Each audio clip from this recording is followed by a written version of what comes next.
All right, we should have sound now because let's see, unsaved changes.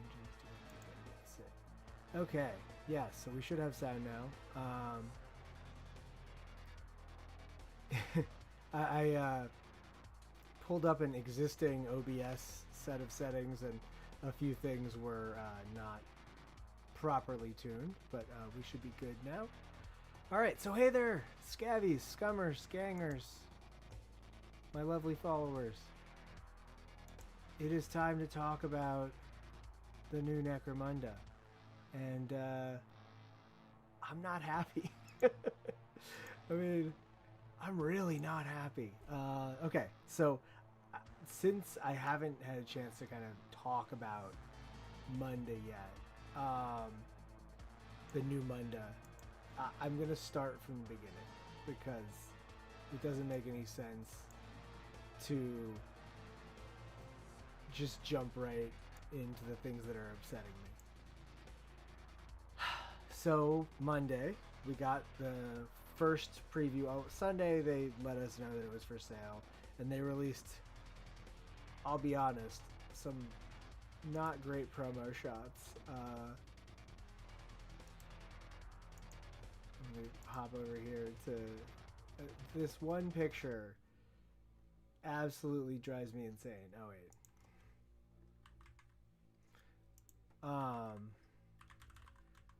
Because it just is such a it's just like it's not at all iconic. It's just a picture that's like, oh, this is not a great deal. This new box set.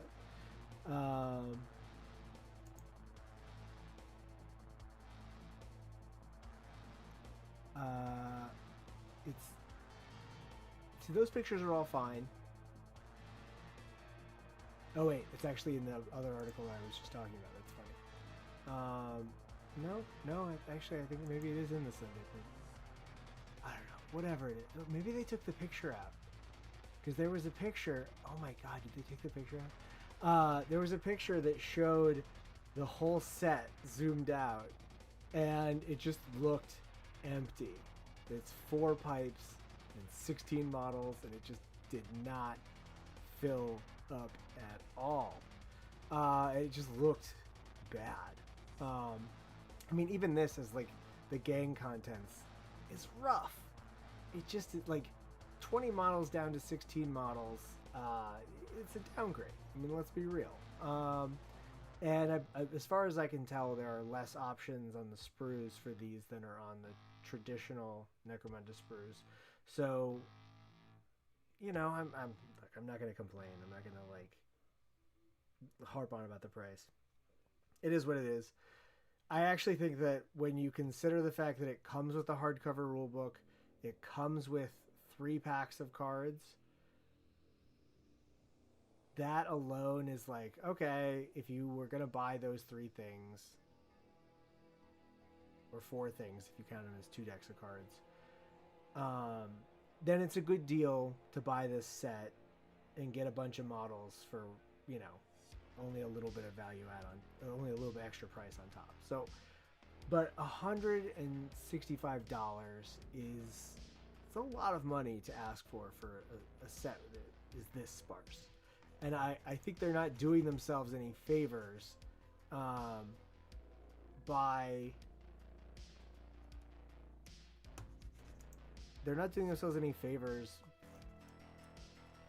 having it come with so little. Like, this is not something you can play out of the box, is my problem with it as a starter set. I think, you know, you can have a small-ish starter set. 16 models doesn't have to be a deal breaker, but you know, we're already starting off at a point where I'm a little bit frustrated that we have such a poor,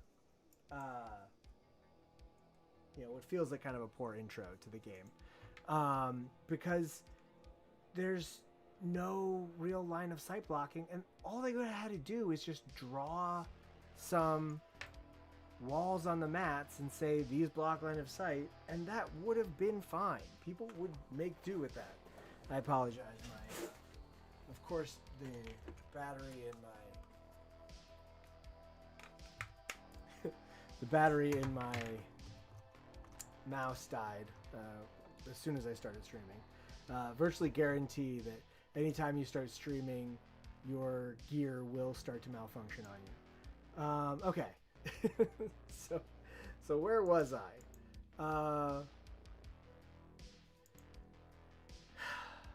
Okay.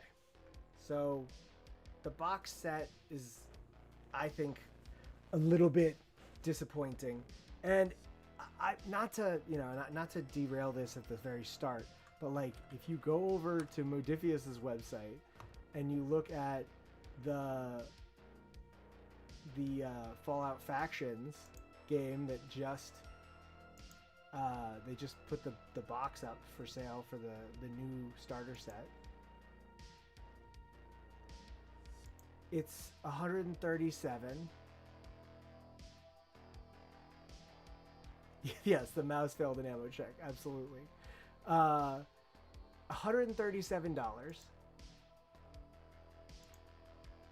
And oh god, I hate their website. If anyone at Modifius ever watches one of my streams, please know that I hate your website. But this one comes with 12 hard plastic initiative models and 8 hard plastic Brotherhood of Steel models. And then it's got all of these interesting looking, and I mean, like, yeah, cardboard terrain is a little hokey, but like I would rather have cardboard terrain than no terrain, which is what the new box set comes with. So I'm a little disappointed.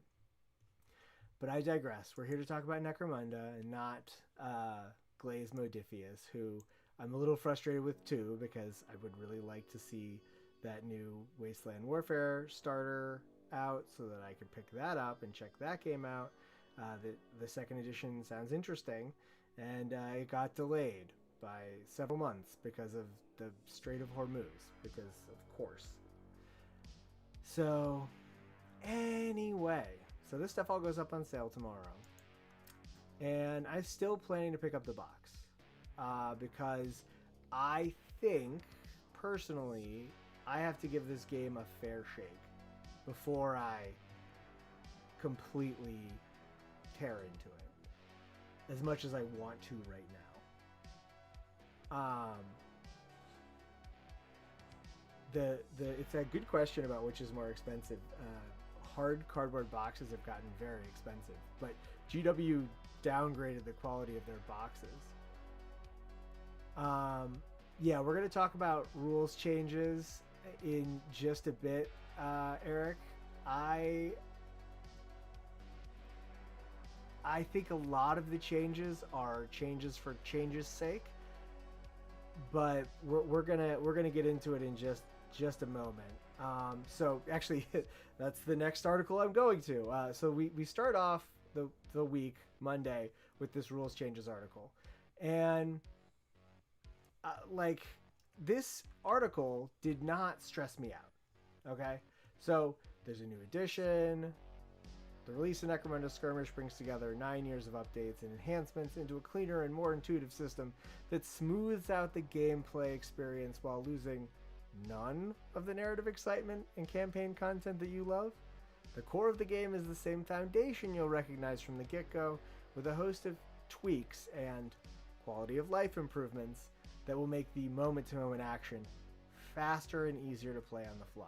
Now, you could read that in a way that immediately makes you stressed out, but I chose to not read it in a way that stresses me out, because what I see in the actual article doesn't scream massive changes to me. So the first part of the article, Gang Up. Take your average ganger, for instance. Before, they lurked in the shadows of your leaders and champions, who were undoubtedly the cool guys who got all the attention. But now each one gets to choose a specialization when added to the gang roster. Pick from one of 8 different options, stuff like Gunner, Scout, Medic, to get a free starting skill so they can earn their reputation and narrow the power gap between your heroes and lackeys. Now, they do not give us the details here,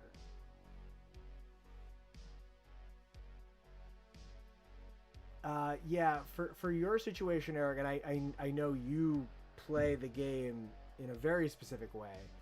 I think for you, it doesn't make any sense to change editions because you're not playing Necromunda as like the core game as it's envisioned. Um, so I think you should just keep playing the game you've been playing because when we start to get into some of the changes that have come out, we'll talk about it as we go.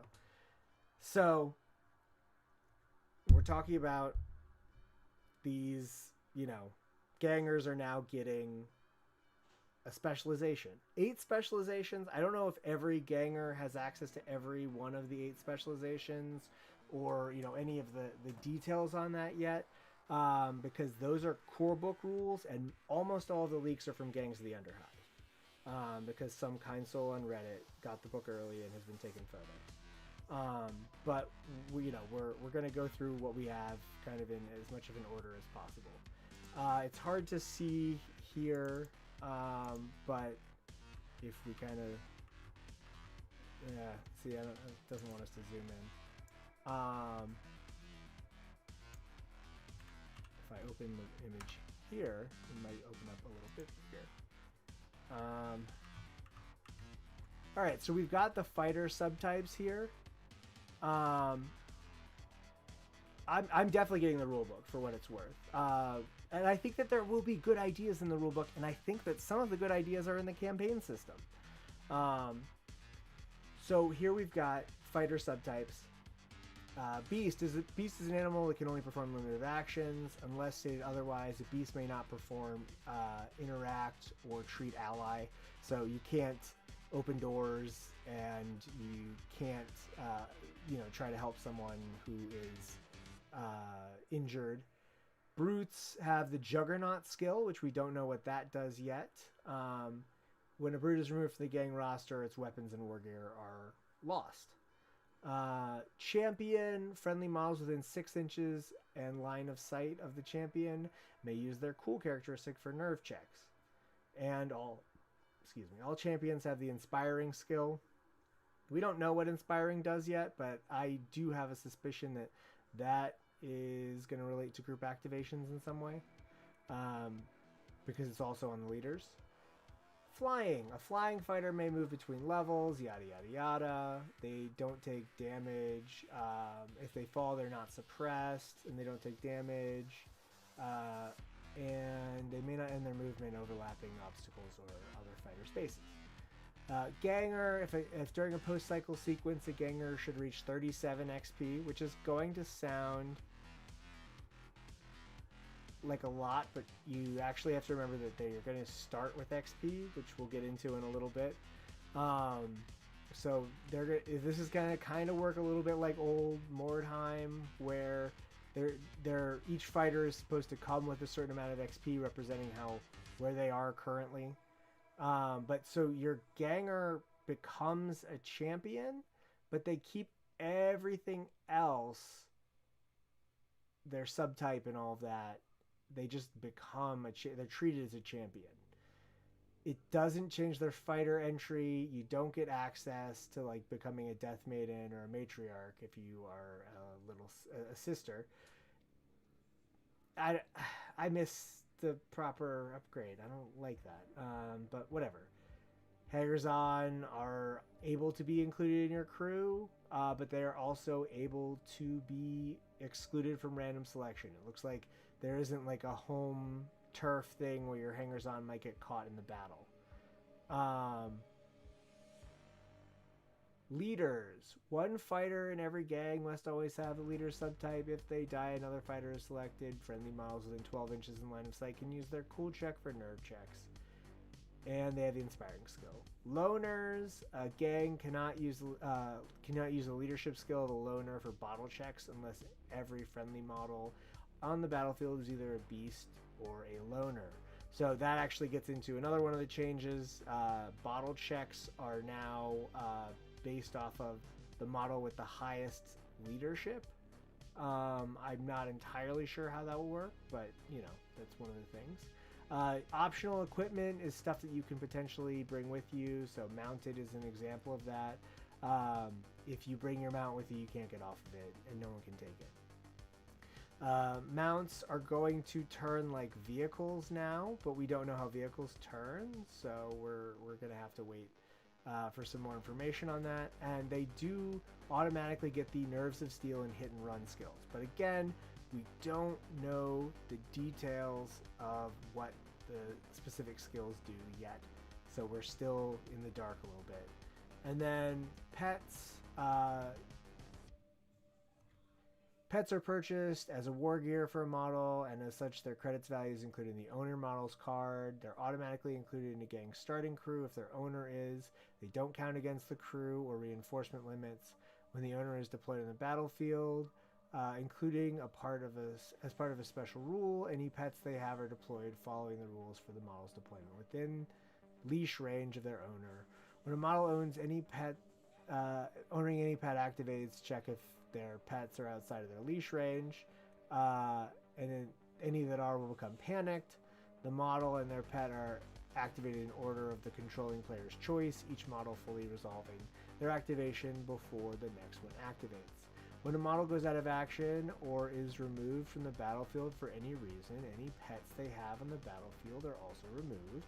When a pet is taken out of action, they do not trigger a battle check, nor do they force nearby models to take a nerve check, though they do have to take nerve checks if another model is taken out near them. Pets cannot control objectives, though they do prevent enemy fighters from controlling them. And then when we are getting into the panic status, that affects what action they take. So if they're ready, they dash. If they're suppressed, they move.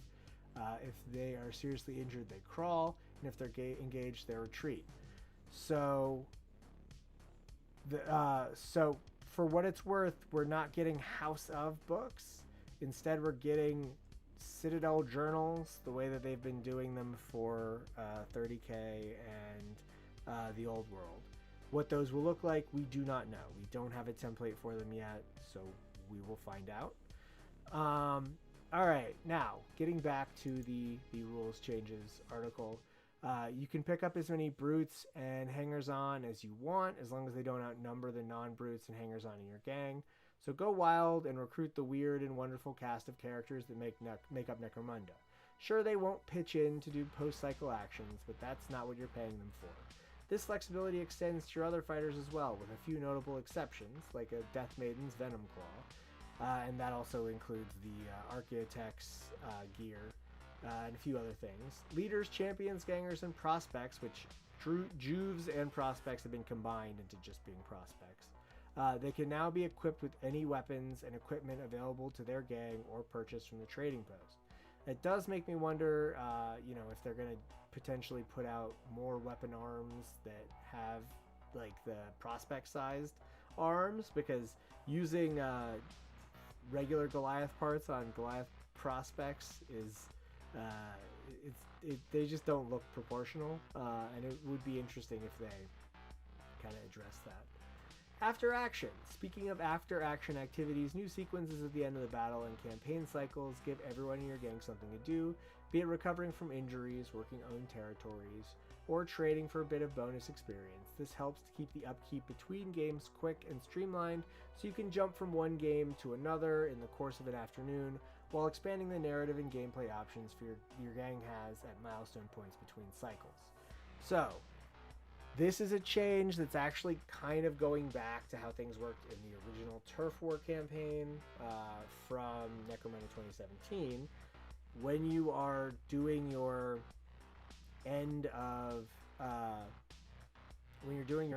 game action, you're not activating your territories or working your territories. That happens at the end of each cycle. Now, for a lot of us, we're potentially only playing one game per cycle, no big deal. But now you're not going to have someone who plays more games, who gets more games in, racking up the additional spots in the cycle, like racking up their overall gang rating, just through sheer, playing games and just working the territories. So this is something I actually kind of like. I've always liked that system. I like systems that are a little bit less throwing credits at you constantly. I think that it depends on how long your campaign is supposed to be run for. But if we look here, post-cycle actions during a campaign, and we do have post-battle actions, but I don't have those pages yet. So I'm just going off of what I've got here. So we don't know exactly what the post-game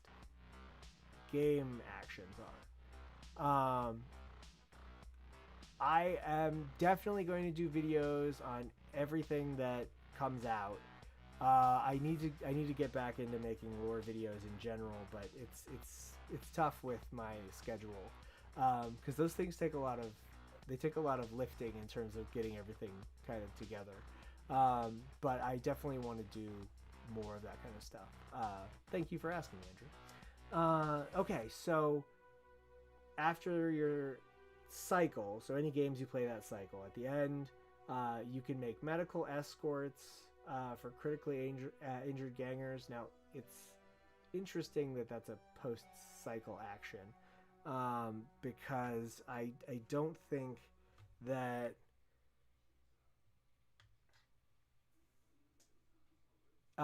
it might even be that it's part of the post-game sequence too. I'm not 100% sure what's going on there. But you make medical escorts. Now, this is a good thing. They've made it so instead of it potentially costing you an insane amount of credits, it's 30 credits to go to the dock. But if you want to guarantee your fighter doesn't die, you can pay an extra 50 credits to add +1 to your D6 roll. And then you can even pay additional 50 credits to get a boost. So if you pay, I believe, 180, it guarantees that they don't take a injury. It guarantees a full recovery. So I actually kind of like that. I like that it's a little less swingy and a little bit more like you're going to have to make a choice. You could spend 30 bucks and roll the dice, or you could spend 180 and guarantee nothing bad happens. You can, in the post-cycle sequence, you can fit bionics. One fighter takes another fighter to the dock. Now only a leader or champion can make this action. To be fitted with bionic replacements, this action is resolved at the start of the update roster step. Select another fighter in the gang who has a lasting injury and pay 50 credits from the gang's stash for each lasting injury you wish to remove. Note, multiple instances of the same lasting injury must each be removed separately. The selected lasting injuries are removed from the fighter's model card. Note, a critical injury cannot be removed with the post-cycle action. The targeted fighter cannot perform any post-cycle actions themselves, and a fighter cannot be targeted by both the medical escort and fit bionics post-cycle actions in the same post-cycle sequence. Develop tactics. The fighter works to develop new tricks and can be used in battle. Generate a new tactics card and add it to the gang roster. So this is something really interesting, and I don't know how this is all going to work, but you get to keep tactics cards as part of your roster. I don't know if it's something that you could potentially roll over between games too, but I think that would be pretty cool. Visit the chop shop. You get to take your vehicle in for repairs. Looks like they have fixed up the repair system, so you're not having to spend outrageous amounts of money because your vehicle is custom or whatever. Work territory. Leader, champion, ganger, or prospect only. Maximum of 5 fighters. A maximum of 5 fighters may perform this post-cycle action during each post-cycle sequence. The fighter works a territory, extorting protection money, collecting dues, or just shaking down the residents for creds. Add 15 credits to the gang's stash for each fighter that performs this action. So I think working territories is something that was really missing from the campaigns in the game, personally, for this whole edition, and it's something that I think coming back is great. So again, I'm looking at this at the start of the week, and I'm getting kind of, okay, maybe this new edition might actually have some good ideas, and I'm not denying that it does. Visit the trading post. They see what they can find for the gang. That, of course, is detailed in the purchase equipment page, so we don't get to see what those rules are, but we do know a little bit more about that after some of the weeks. Train any model. The model practices their skills to ready for upcoming battles. Each model that performs this action earns 2 XP.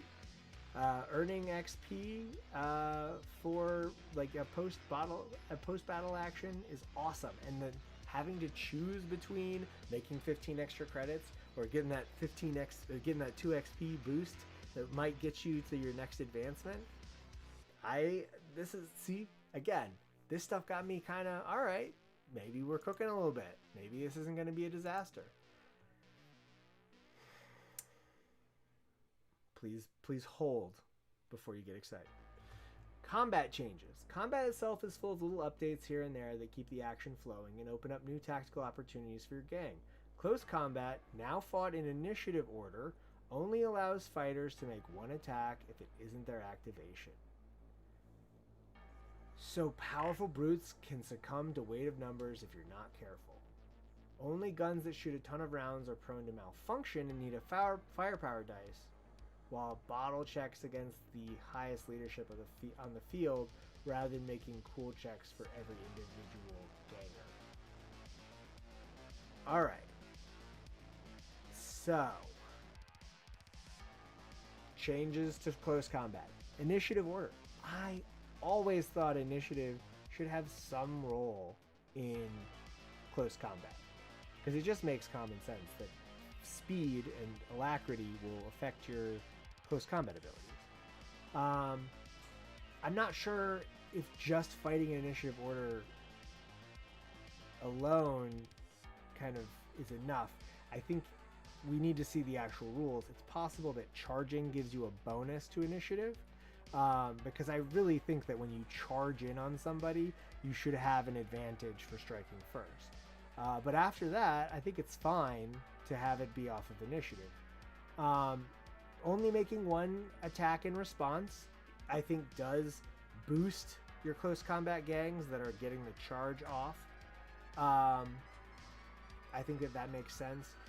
Eric, I kind of disagree about the weapon thing, the ammo dice thing, and the reason for that is that I like the idea that your gun something can go wrong with your gun at all times. Like, it's something I feel like that fits Necromunda well, that isn't maybe necessary for like general 40k type games where you're fighting with quality weapons that are well maintained, but like when you're like hanging out in a tunnel and your stuff is constantly damp because you like live in like a humid section of the hive, or whatever possible thing is going on, or you're fighting out in the ash waste and everything's caked in sand, having that chance of your gun breaking on you, I felt like always was something that was kind of a fun, and it really helped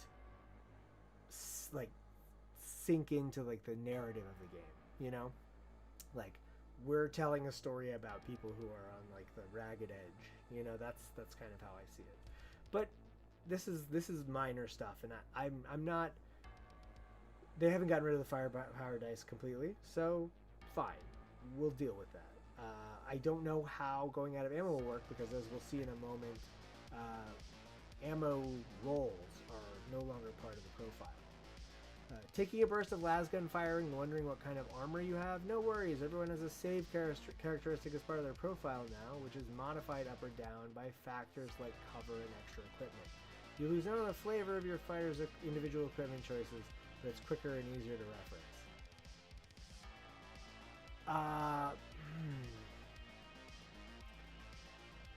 So, we have a gang sister here, and they're like bragging about giving them a 6-up save, and we're going to get into this more, but models come with a save. I'm guessing the way it's going to work is something along the lines of each armor will boost or reduce their, like, equipment will boost their save. We also know that cover, instead of modifying to hit, is going to modify your armor save, which I think can make sense. I'm not entirely against that as a concept, but I do not like that they've kept short and long range, but they've gotten rid of range modifiers. And the idea that this was somehow really difficult or making problems, I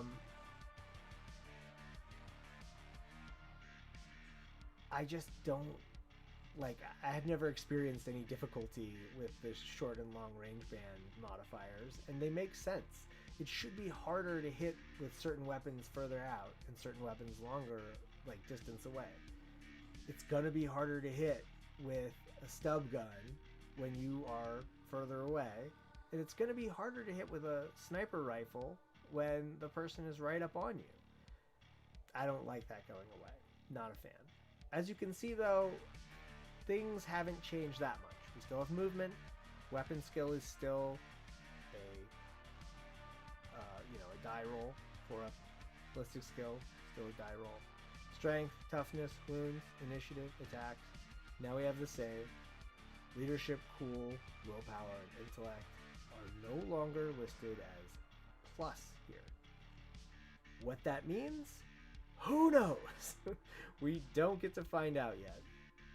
But we do know that all of the mental stats have stayed.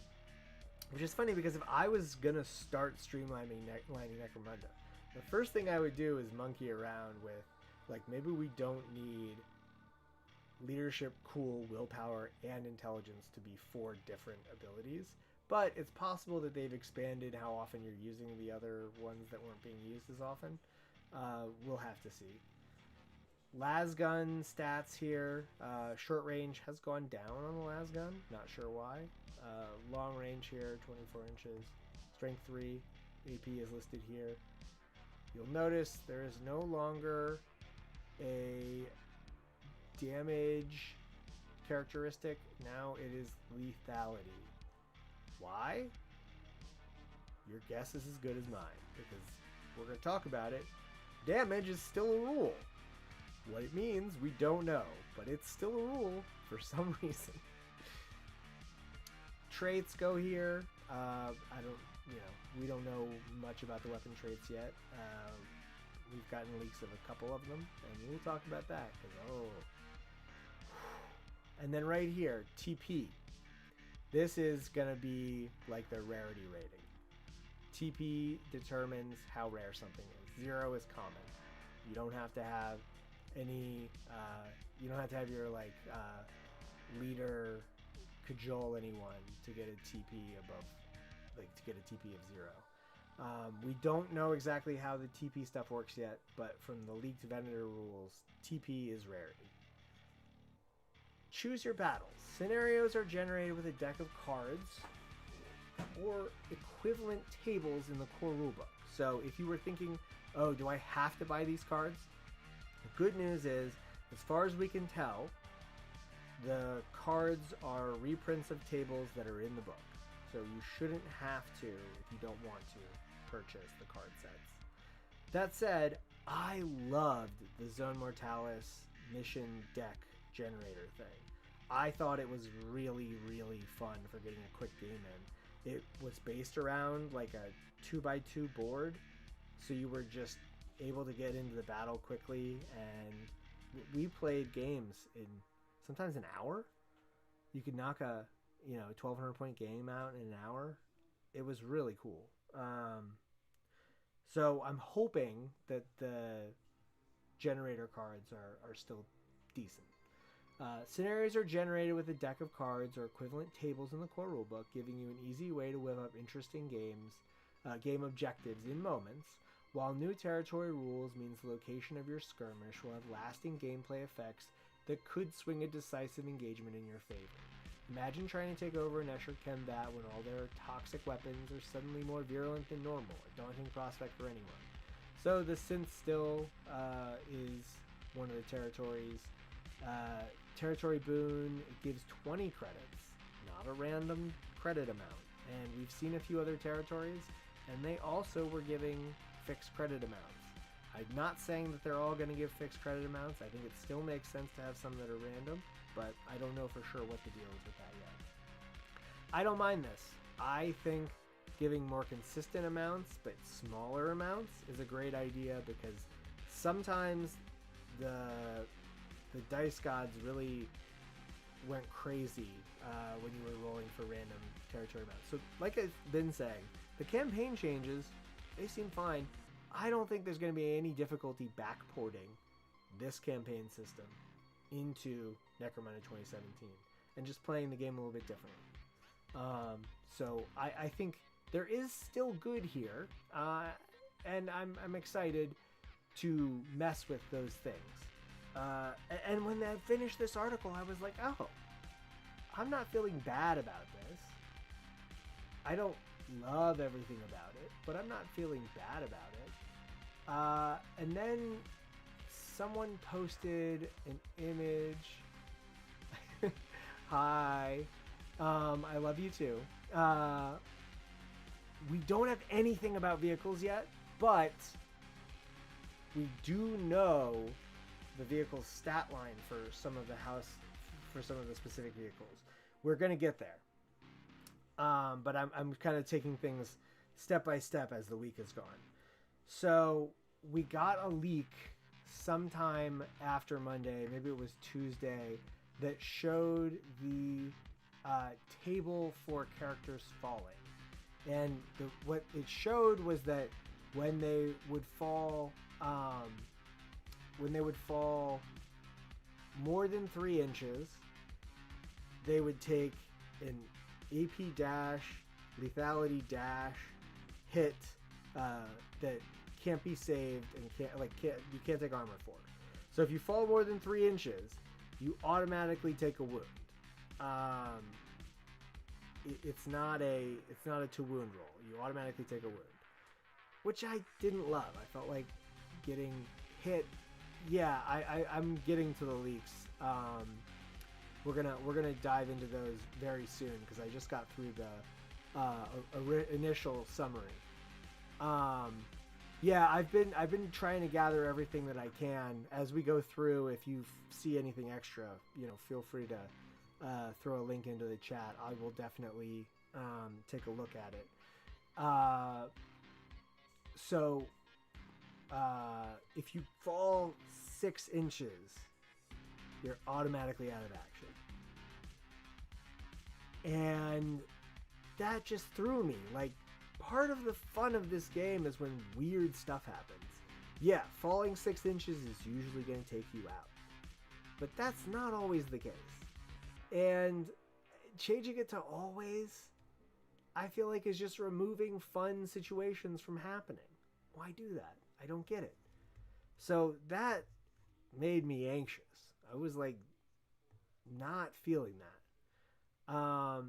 We did get an update on the lore. The main thing that we got from this is that Geronidas Helmar has legitimized Cal Jericho, and he is the heir apparent, mostly because he wants Hera to have to actually fight somebody next time. I don't know how to feel about it. I like Cal Jericho as a character. I don't have any major problem with him being the heir. And I do think that having a Cal versus Hera narrative would be very fun. But I think it's important that we don't do another succession crisis.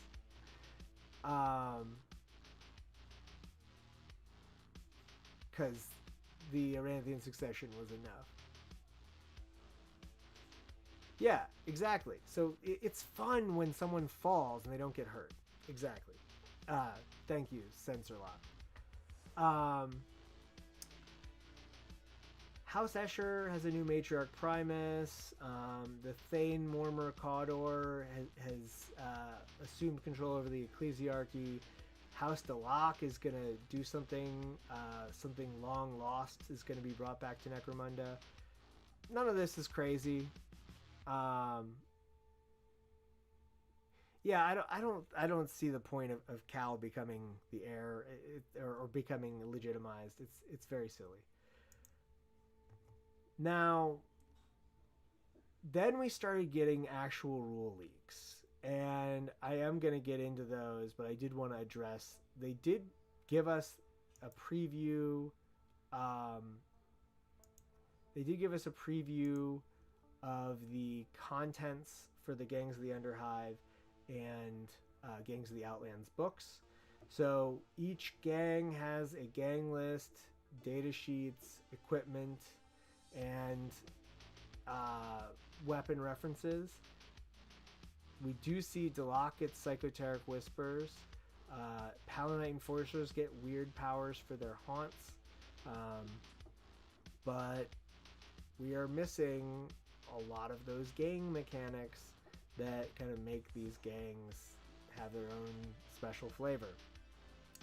And having now seen the rules, I can tell you that the reason is that they're not in the book.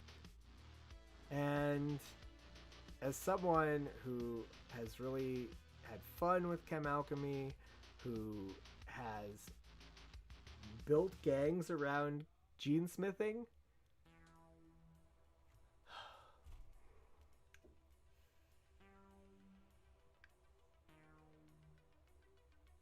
why are you doing this to me, GW? Why are you doing this to me? What is the thought process here? And yeah, it will probably be in a journal, but like, how long are we gonna have to wait to get the rules that we already have back?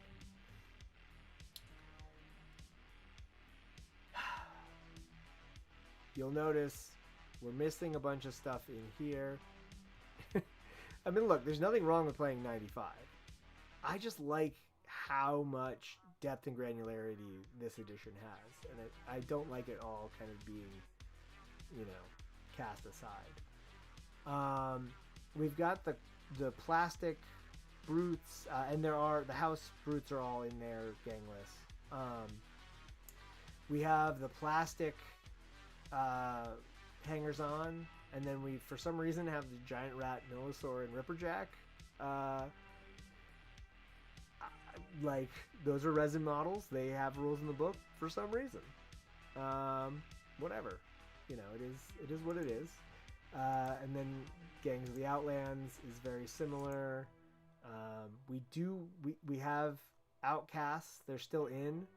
I don't know exactly what that's going to look like, because just to kind of front, like to talk about what we're going to talk about in a moment, the leaks are only as of now from Gangs of the Underhive. Now, I believe the embargo lifts tomorrow on the people who have the review copies already. So they will get to show us more and tell us more. But for now, we have Outcast. Looks like mutations are in the book, so that's not going away. We got a positive sign here. Ogrins, as I have always called them, are now called free Ogrins, because the whole point was that there was a slave uprising. So calling them slave Ogrins was kind of missing the whole thing that made them a gang, which is that they're no longer following the commands of the people who had enslaved them. So they're free Ogrin, which just makes sense. So I'm glad to see GW come around on that one. And I can't imagine that it was, because of anything other than, like, we probably shouldn't have a gang that has slave in the name. It's bad marketing. It doesn't sound right coming off the tongue. Gene Stealer cults are still in here. Malstrain cults are still in here. Chaos Helots are still in here. Weird powers for Chaos Helots are in here. Gene Stealer weird powers are in here. Spire Hunters, Ironhead Squats, Ashwaste Nomads. And then, again, we've got some models that are resin with rules, but we don't see these resin models. But we don't see that many resin models. But they let us know kindly that they are going to release rules for basically everything that has a mini. It's going to be like a free download, Apocrypha or something. All the character models that have minis, all the alliances that have minis, and all the hangers-on that have minis. And I know what you're thinking. You're probably thinking, Eleanor, why are there so few alliances listed under the alliances that are getting rules? Well, it's because in 9 years of publishing this game, they did not manage to finish making all of the alliances, and they're just not releasing rules for them as of right now. Now, I'm not saying that they're never going to get rules, because they might come out in journals later. But they say down here, there are some characters who got rules in the current edition that didn't get a miniature. The studio will be looking at giving some of them updated rules in the future, so you'll be able to use any awesome conversions you've made. This is not filling me with confidence that I'm going to be able to play with my Catalyst gang that I made, my Outcast Catalyst gang that I made, or my Outcast Yolanti gang that I made. I'm frustrated. This bothers me. So, not loving that. And then we did get an article today with the art, and I like the new art style. I am... yeah, exactly. Exactly, Transgamer Mew. I like this. I like that it's a little bit more... you know, it's a little bit more brush strokey. There's a little bit more sketchiness to it.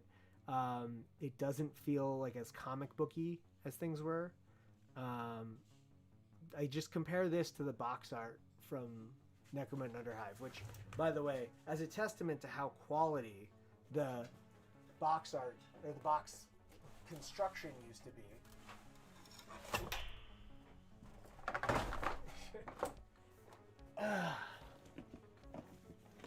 I still have my Underhive box sitting here, still in use, as I knock over my Dresden Kodak compendiums. Okay. Art style good. This one's a paint over, I'm pretty sure. These were originally minis that were a photo taken of, and they added the art on top. I love that style. I want to learn how to do this better myself. Love this Escher art. Love this Rogue Doc art. Not a fan of this Cal Jericho art, which I've been informed was apparently in the most recent book, the Spire of Primus. I haven't read Spire of Primus because I've been putting it off because I don't buy paper books if I can avoid it, and I'm very frustrated that GW has abandoned making EPUBs for the game. So, not loving that, but whatever. I don't like this Cal Jericho. He's too skinny. Cal is an up-hiver who like slums it for fun in the Underhive. He should be kind of a thick man, you know? And he is in Hired Gun. When you see him, he's not a light fella. He's well fed. Cal Jericho shouldn't be a twink. I'm sorry. This apparently was also in Spire of Primus. I really like the design of Azastium's armor. I haven't got my copy yet, but I am definitely planning to do the version that's without the helmet. But I'm gonna give him a big JoJo pompadour because he just looks like he should be like a JoJo like endgame villain, which maybe Lady Johara. Lady Johara Joe Helmar could face off against him. So the art's fine. Alright. We've done enough of this. Let's get into the leaks. Okay. So we're just going to start at the top here.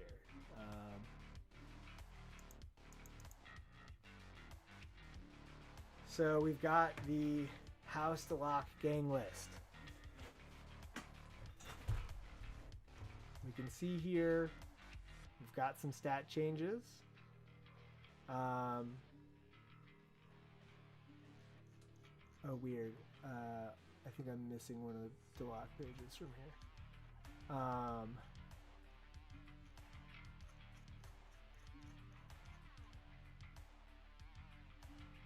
because I only have the ghost. Yeah, I gotta double check, but I'm pretty sure that the Reddit post had all of the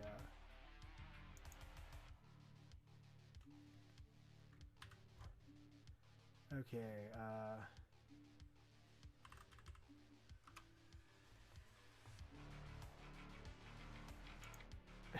sorry, I did actually prep for this, but there's so much stuff going on that I am trying to make sure that I have everything.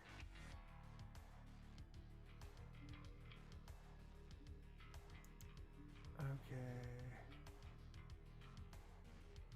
Oh, trading post, weapon traits, ammo rule changes. Oh boy. Okay, so there's even more stuff out now.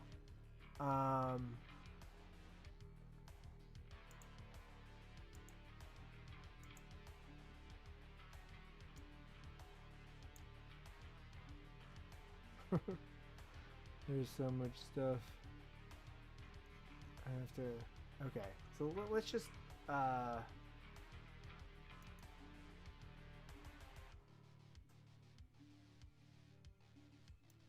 it looks like they've standardized stats a little bit. So...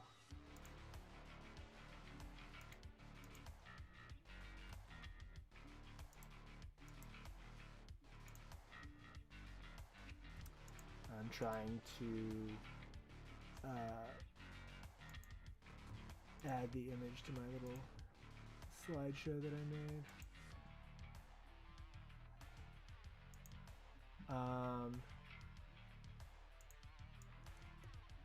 There we go. Okay. Some kind soul has combined everything just to compare the stats. So, why is it so hard to... Okay. Alright, so the Delok, Master of Shadow, Movement 5, Weapon Skill, Ballistic Skill 3 up, Strength 3, Toughness 3, 3 wounds, Initiative 4, 3 attacks, 5 up save, Leadership 8, Cool 8, Will 9, Intelligence 8, Leader 61 starting XP.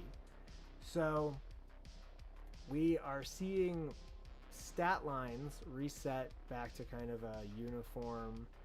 Your leaders come with a 3 up, 3 up. I guess this makes sense. I'm not totally against this. It doesn't drive me crazy. Your champions also appear to largely come with a 3 up, 3 up. I don't know why that is, but I guess fine. Your gangers are going to be mostly 4 up, 4 up. I don't know.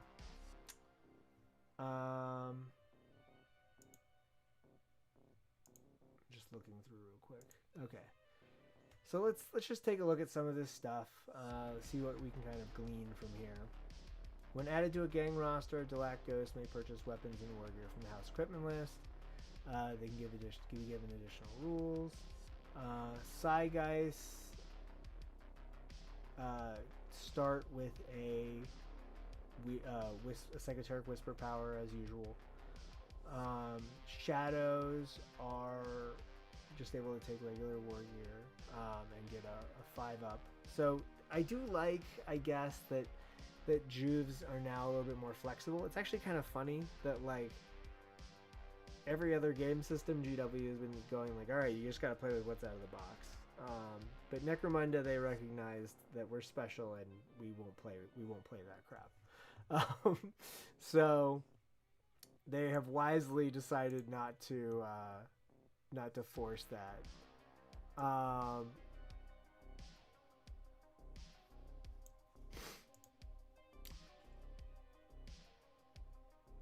So they've actually opened things up more. You just can get whatever gear you want for your prospects and for your gangers, which is cool.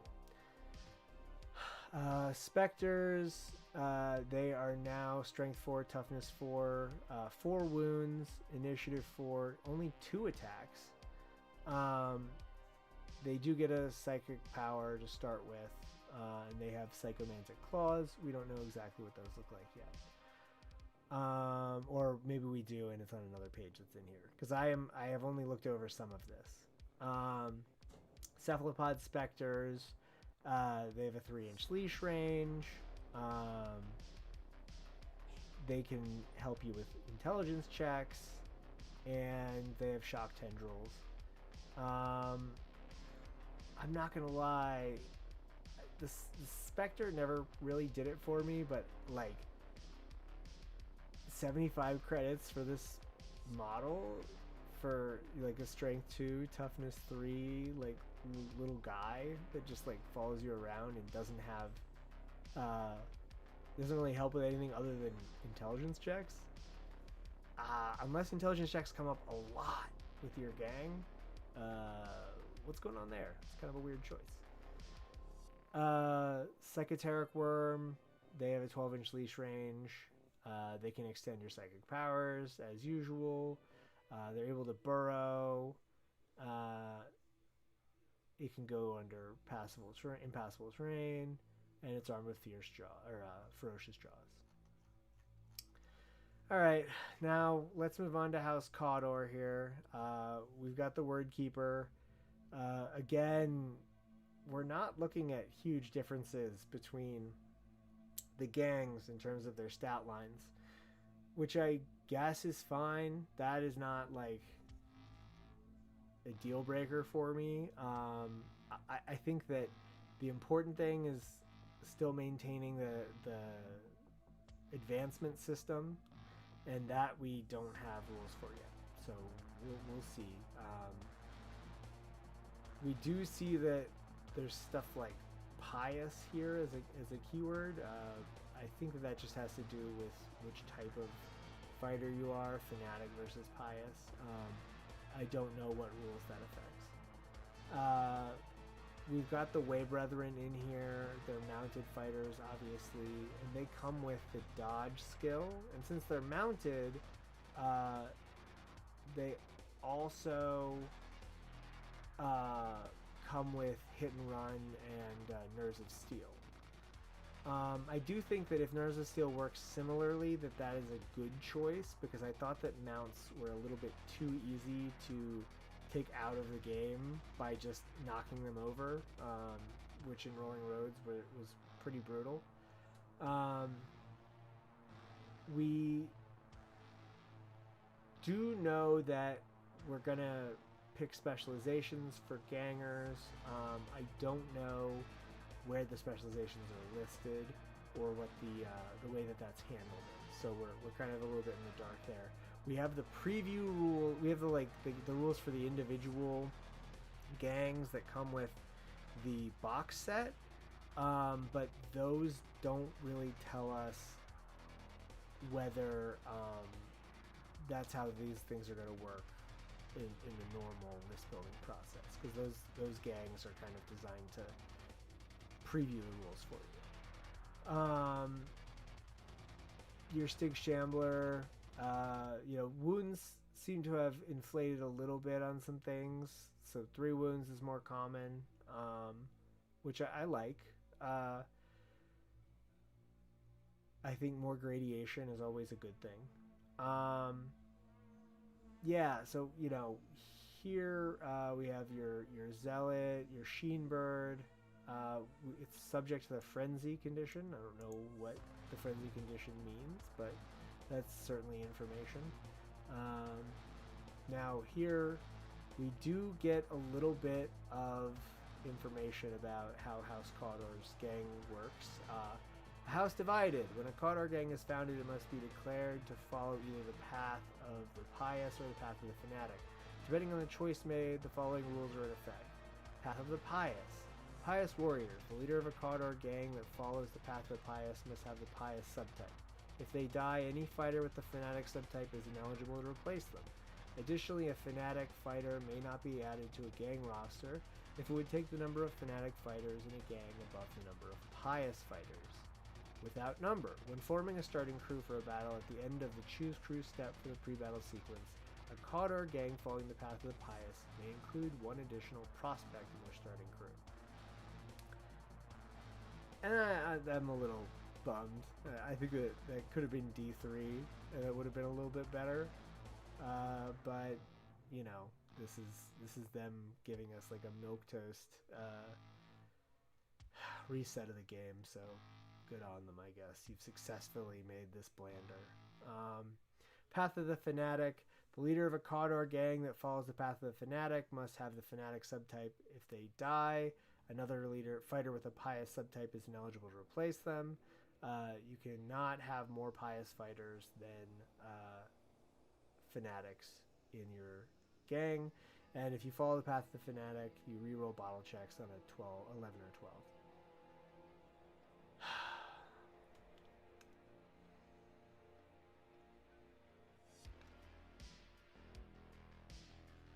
RIP to the like fantastic Cawdor path system.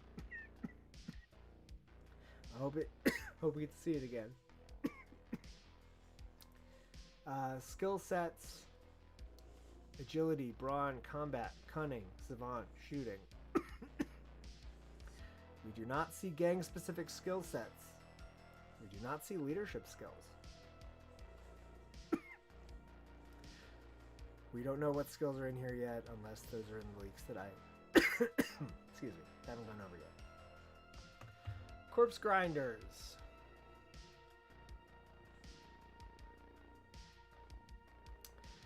Again, a little bit different stat line here. Corpse grinders, 3-up weapon skill, 4-up ballistic skill. All right. Well, I am going to be adding stuff as I get through it. I saw that there's a post that has the weapon trait, so we're going to get to that once we get through all the fighters. Corpse grinder, cutter, weapon skill 3, ballistic skill 5-up. Also interesting. Skinner, weapon skill 4-up, ballistic skill 5-up. A little different. I like that it's a little bit different. The prospect, we don't know whether there's anything that allows gangers to get infiltrate in the fighter like subtype system, but they don't seem to come with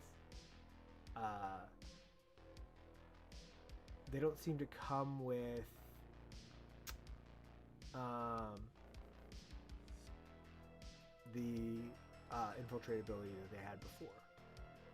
So that's interesting. Chaos spawn, 3 plus D3 inches. Weapon skill, it depends on a D6 roll, as the strength, toughness, wound, initiative, attack save. So still some random stuff in here. I like that. I like that it appears that there's like a corn benefit here for the Chaos Spawn. I'm wondering if the other Chaos Spawn in the other book has a variable ability that changes per god. That would be cool if the spawn were actually like changed a little bit. So Chaos Spawn for Corpse Grinder cults don't have to roll lasting injuries. They're always out cold, which is pretty cool. But they might escape or let's see. If a Chaos Spawn took part in the battle, there's a chance they'll escape. Their controller nominates up to 3 fighters from the gang who did not go out of action. Roll a d6 for each fighter. If at least one rolls a 4-up, they're fine. But if any fighter,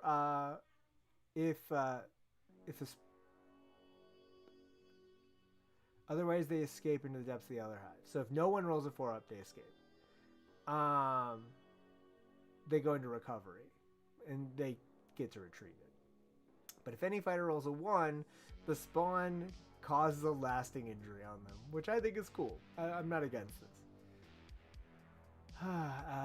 And here we get into some equipment. So we've got weapons here. if I recall correctly,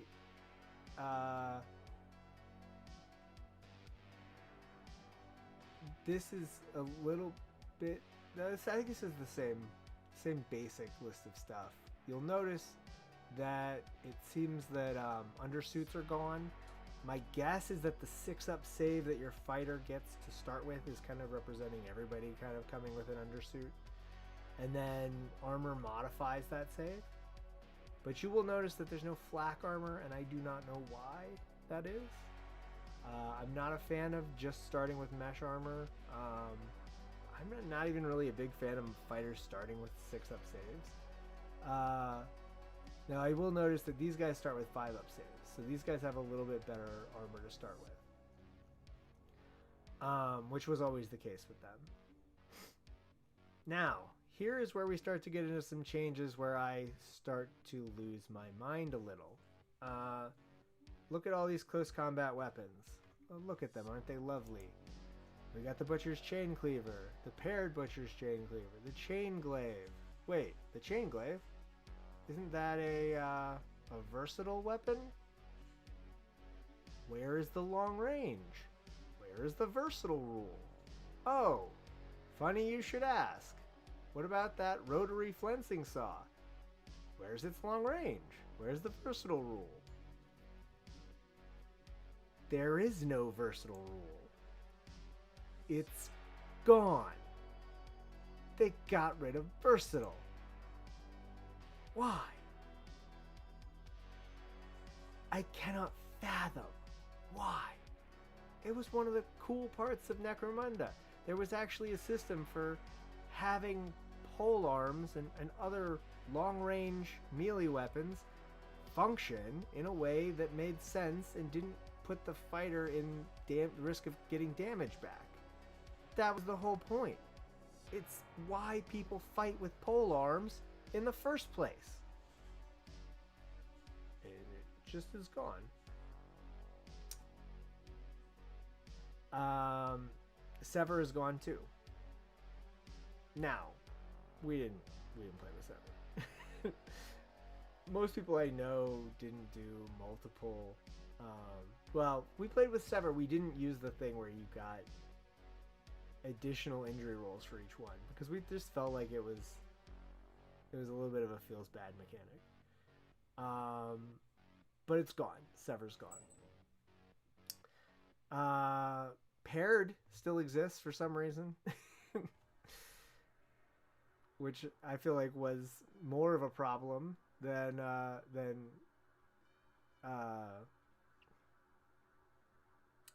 what's it called? Versatile. Certainly don't know why you would remove versatile. Baffling choice. And in the gang list here, Rage-Filled Minds, they get an extra 1 XP for taking an enemy fighter out of action during an activation which they perform a charge. When added to a gang roster, all Corpse Grinder cult leaders and champions may select a skill from these lists. No ranged melee weapons. Yep. Oh, here's the other Delac fighters.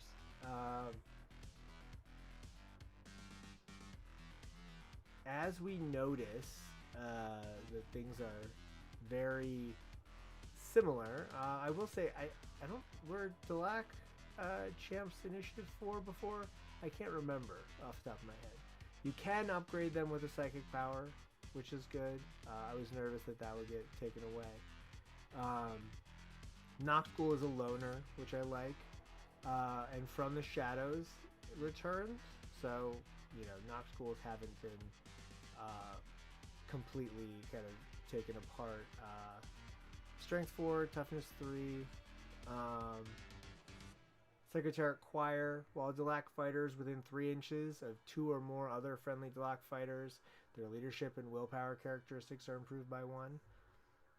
That's fine. Enforcers, nothing crazy here. Once again, we're looking at pretty bog standard stat lines. I will say that the Enforcer Sergeants are faster than they were before. I think that is initiative isn't a dice roll anymore.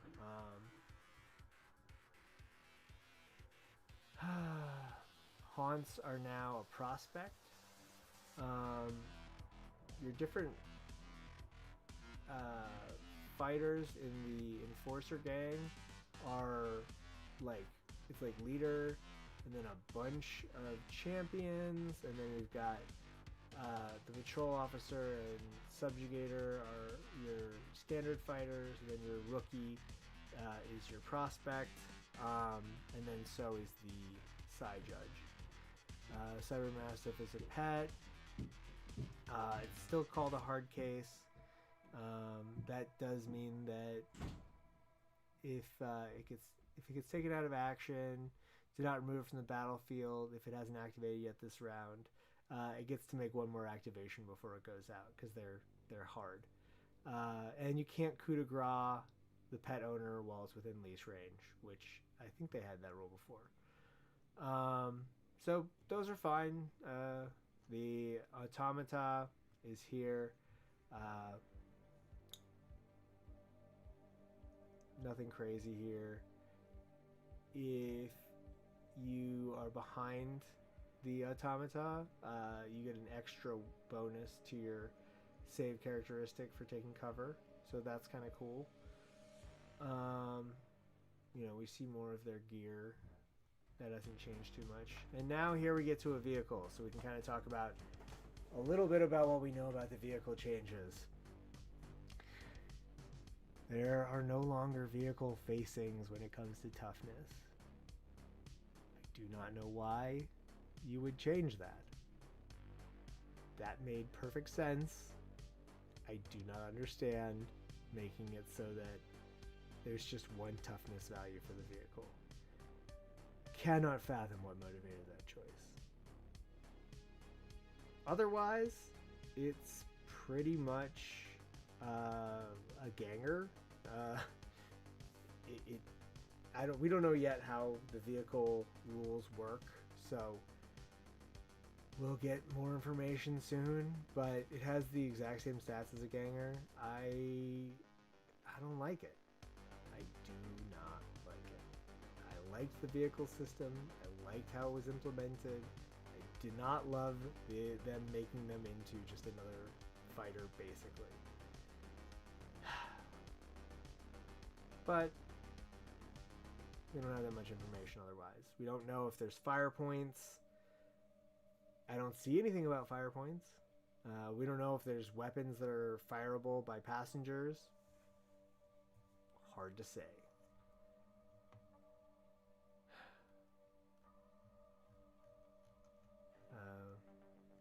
More skill stuff. House Escher. Again, the stat lines are very samey. That doesn't bother me that much. Death Maidens are toughness 4. Only 2 wounds because they're champions. Initiative 5 though, which I like. 49 XP, so they're very experienced. You give a bonus to your toxin trait. We don't know exactly how toxin works yet, but it appears that toxin weapons have a target die roll instead of going just off of your opponent's toughness, which I actually think makes a lot of sense. I always thought toughness was a weird way to handle toxins, because I think that kind of part of the point of toxins is they're supposed to be, something that bypasses just raw, brute physical toughness. So I think this is a good way to gradient your toxin weapons. You could have stiletto knives have a lower, have a 5-up toxin instead of a 4-up on a stiletto sword or something like that. But the Escher's discipline is gone and versatile is gone, so my Death Maidens with 2 stiletto swords can no longer throw their swords in people's faces, and that kind of makes me want to scream. Yeah, just being honest.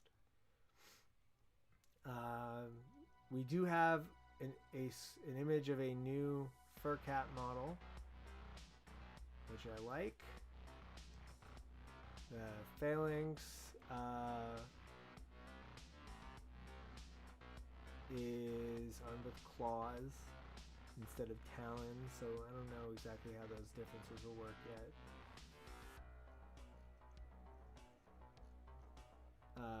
The Goliaths, I think we can kind of roll through this.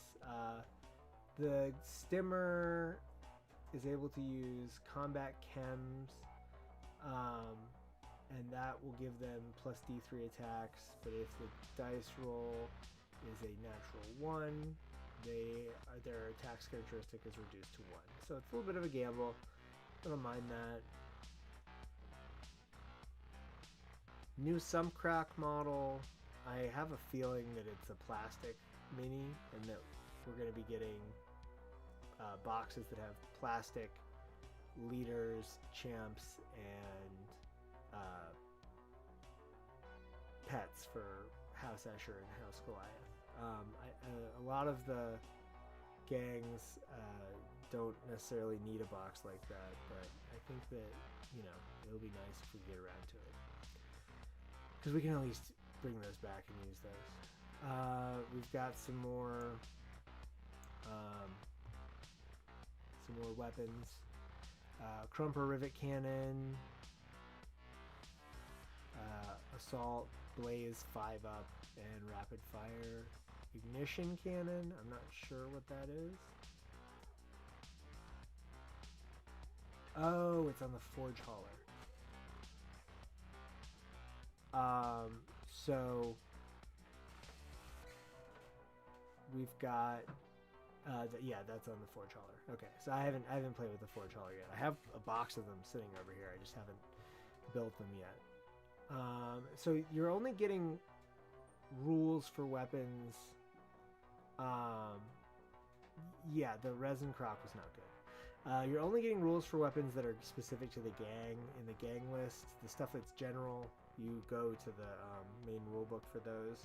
I think it's just a way for them to save space so they could actually make these books plausible to get through.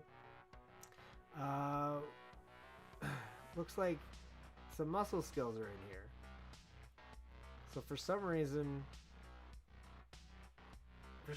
House Goliath gets some muscle skills, but the other skills aren't around. I don't really understand that.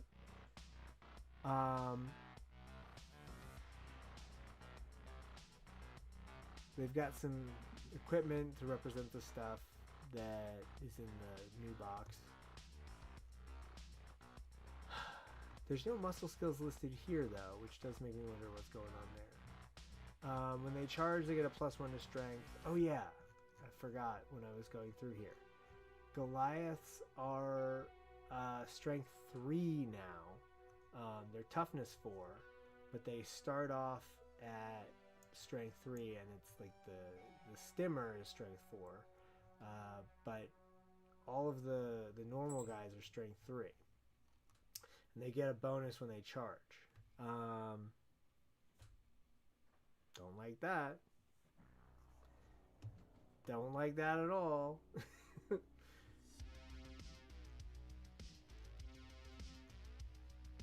Warlocks, they're kind of the template of the basic gang. The Arms Masters are toughness 4. You will notice that some models have a 5-up save to start with, not a 3-up. Or not a 6-up, I mean. 3-up. The Cyber Mastiff, that's not a hard case, is not a huge savings versus the Cyber Mastiff. And it's definitely a lot less tough. So I don't love that. Van Saar, in some ways, probably hit with the Nerf bat. We don't have Archaeotech for them. The Archaeotech model, we don't have the Augmentics for them. They're not in the game as of right now. So the Archaeotech now starts with a 4-up instead of a 5-up, and that's what they do. and they get access to the rad beamer or the, tentacle thing, but they do not have the free tech upgrade to one of their bionics, and that just seems like a missed opportunity. I don't like it. It does seem like the Arachne rig is... The plain Arachne rig might be gone. I don't know what's going on with that. I don't know. I'm a little confused about that choice. But I don't see the regular Arachne rig in here. It's a vehicle, but I don't know what being a vehicle really means anymore.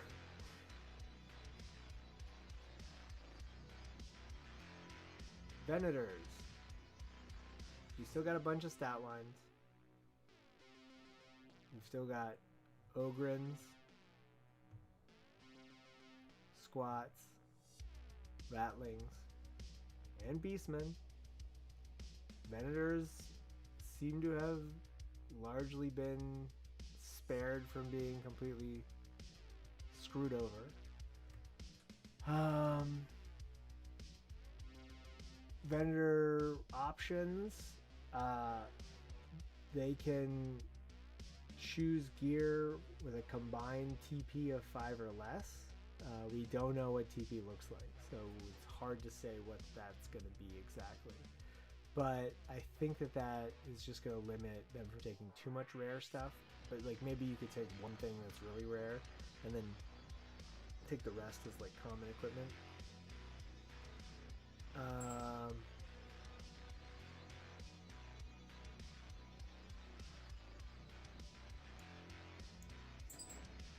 You can take a house champion, which I like. They get their legacy built in, so that's cool, and you can do the same thing for your hunters. So you could build a Venator gang that is like all veterans of like a specific gang, or you could build a Venator gang that's like a bunch of gangs where their fighters have come together. I'm cool with that. Claiming bounties. If during the receive rewards step a Venator gang has taken at least 3 enemies out of action, they gain 20 extra credits. That's pretty cool. I don't mind that. You get to pick skill sets again. All Ogrins have the Juggernaut skill. Ratlings are subject to rerolling natural ones with aim shots. So aim shot is an action now. Sneaking, the fighter always counts as being the weapon's long range when they're calculating the bonus for cover. So now we know that range bands do affect cover modifiers, which is like, why did you take that away from to hit and then make it part of the armor set? That feels like a change for change's sake. You haven't streamlined anything. All you've done is take away the range band bonuses that allowed you to differentiate weapons. Why did you take that tool away from yourself? Are you crazy? Beastmen increase their attacks characteristic while injured. That's cool. And that's to the end of where I had things before some more information has come down the pike. So now I'm going to quickly... some of the stuff I have here might have been house equipment list for Cawdor. So we can see what gear they have access to start with. They get the combi weapon, sawed-off shotgun. It's 30 credits. We got weapons broken down a little bit differently.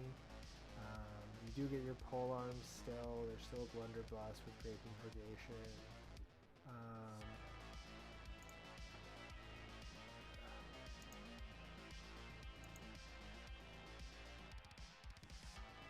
Redemptionist equipment. We can kind of see more of the weapon stuff here. There are ammo rolls for the weapons that can go out of ammunition. I'm not sold on the new cover rules at all. Heavy is still a trait. Twin linked is still a trait. Rapid fire still, I'm guessing, is the number of dice that you roll. Blaze now has a die roll associated with it. I thought, oh, cool. That means that the Blaze rule makes it so that you might, wound more. You're more likely to win with like a heavy flamer or something. That is not the case. They straight up changed Blaze completely. It is now set up so that you roll an extra hit if you hit that number on your hit roll. Fighters no longer can be set on fire. It's just a bonus to hit. That's it. I do not understand why you would do that. Why you would possibly want to take one of the things that I feel like is like a defining aspect of Necromunda, which is that you can set someone on fire and they can go running off of a ledge and fall and potentially even land on somebody. And to take that and just flush it.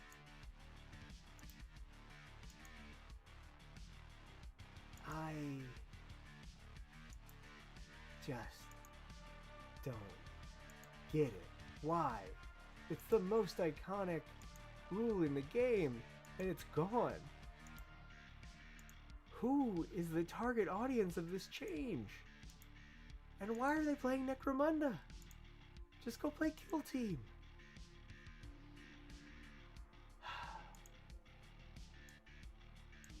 We'll get more into that in a minute because it looks like the weapon traits have all been posted now. So I'm going to throw those in a moment.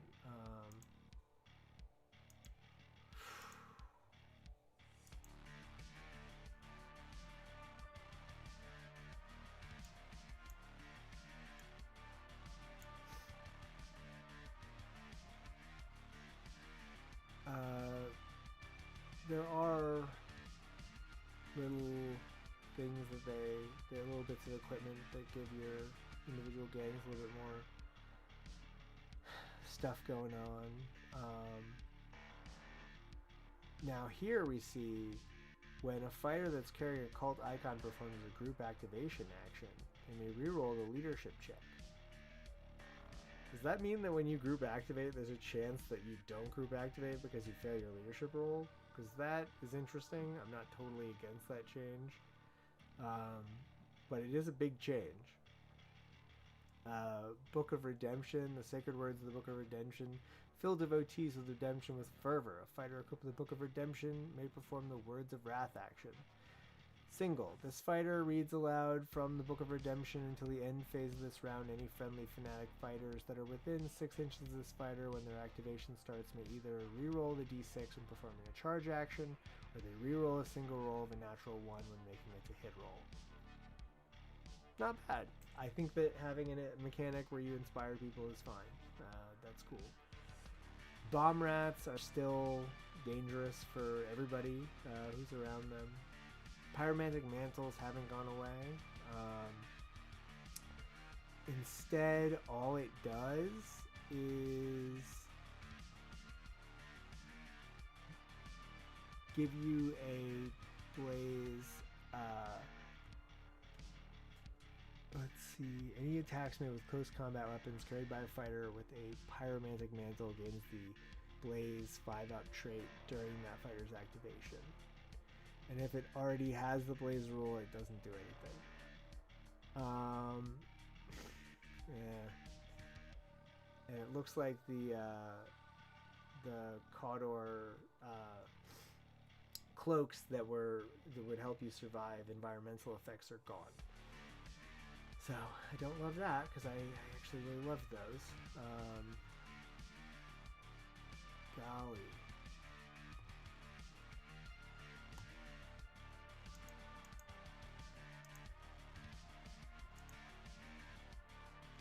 Galak. Yeah, the Psychomancer's Harness.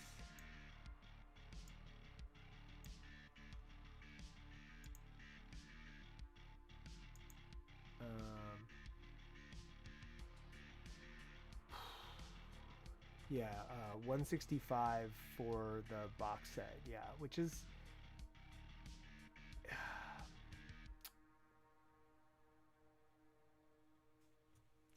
it's what I would expect from GW. I'm not here to complain about the price. I do think that Modiphius beating them on price and contents for their Fallout skirmish game is embarrassing for GW, but it is what it is. I'm not here to lecture them about pricing because they clearly know what they're doing. They're making record profits. Whatever. Light is a trait now. Toxin. I like Toxin having a die roll, like I was saying earlier.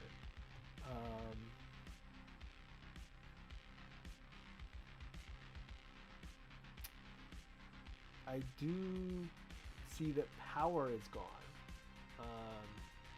I'm not sure.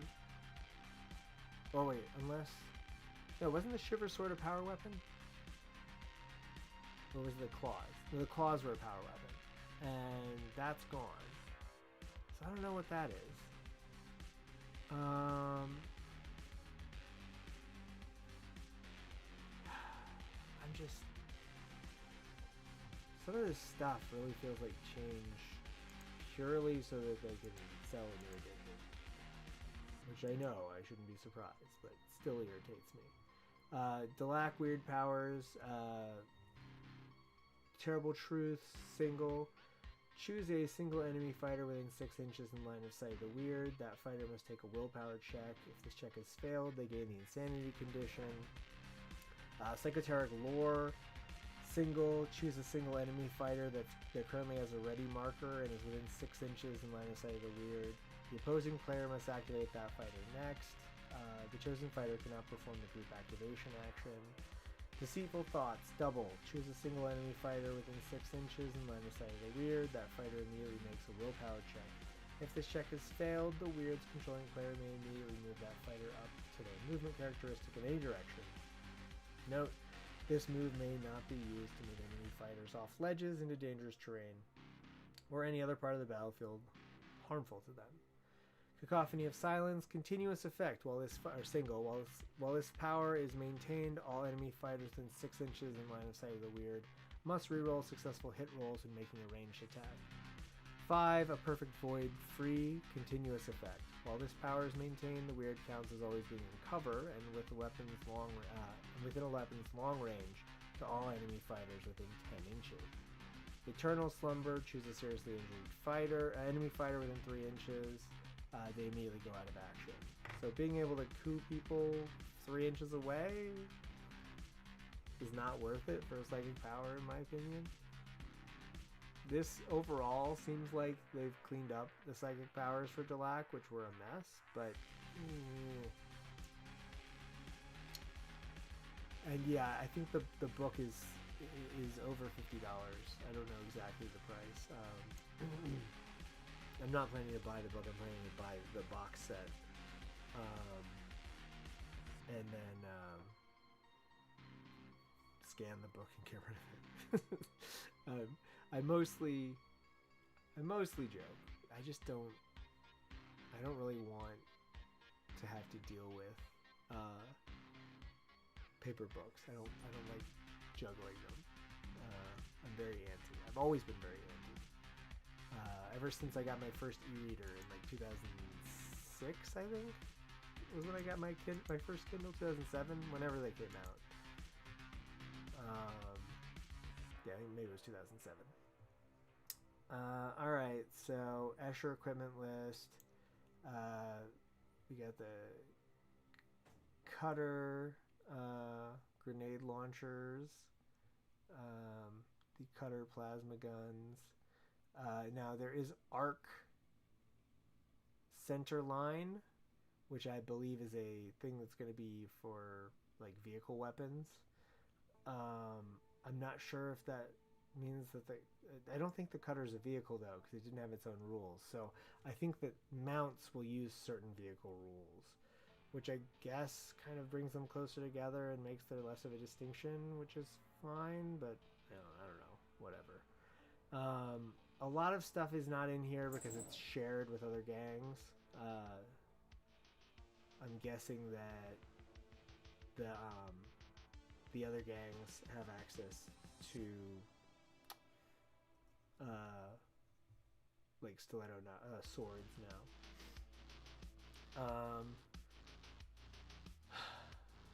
Where's the venom claw?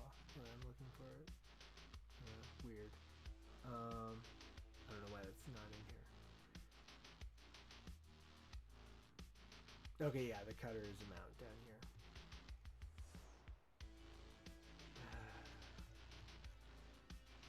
Oh, wait. Here we go. Venom claws over here. So this is just on the next page.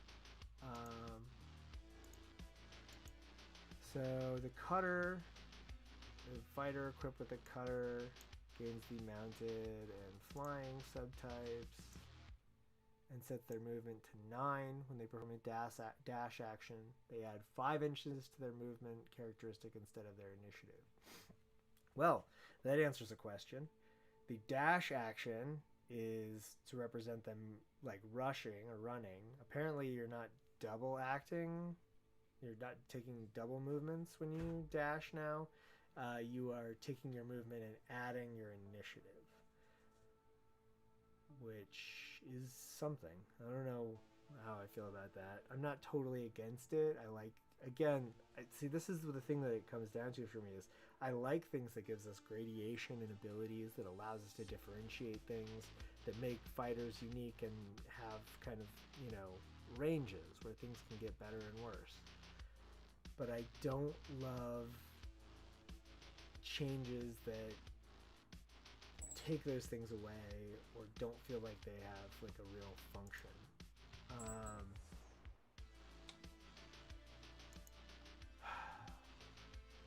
don't know. Let's keep looking. I had a feeling that there would be more things to talk about as I got through this because things are coming so rapid fire now. Let's look at the Storm Welder, a weapon that was always kind of weird before. Rapid fire 3, shock 6 up, and unstable. So it's a little bit less weird now. No AP on it is a little. I'm like, it's a welder. I feel like it should definitely have AP. But whatever. Nothing here that's especially crazy. You can see some of the weapon or some of the equipment options have kind of gotten truncated. I don't know.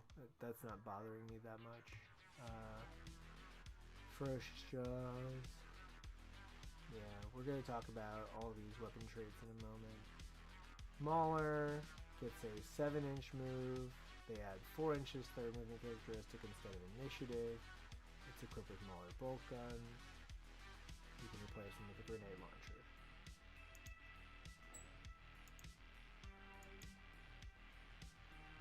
Warlock, you get the jump booster. At the start of their activation, a fighter equipped with a jump booster may choose to activate it. When a jump booster is activated for the duration of their activation, they increase their movement characteristic by 3 inches and gain the flying subtype. Should a fighter use a jump booster when making a charge action, they apply a +1 modifier to each hit roll and a +1 modifier to strength. Hazardous equipment. Using a jump booster is not without its risk. It's never more true than when attempting to use flame weapons or lob grenades. To represent this added damage or added danger during any activation in which a fighter equipped with the jump booster activates it, any grenades or weapons with a template trait will also gain the unstable trait. When their activation ends, the rule ceases to apply.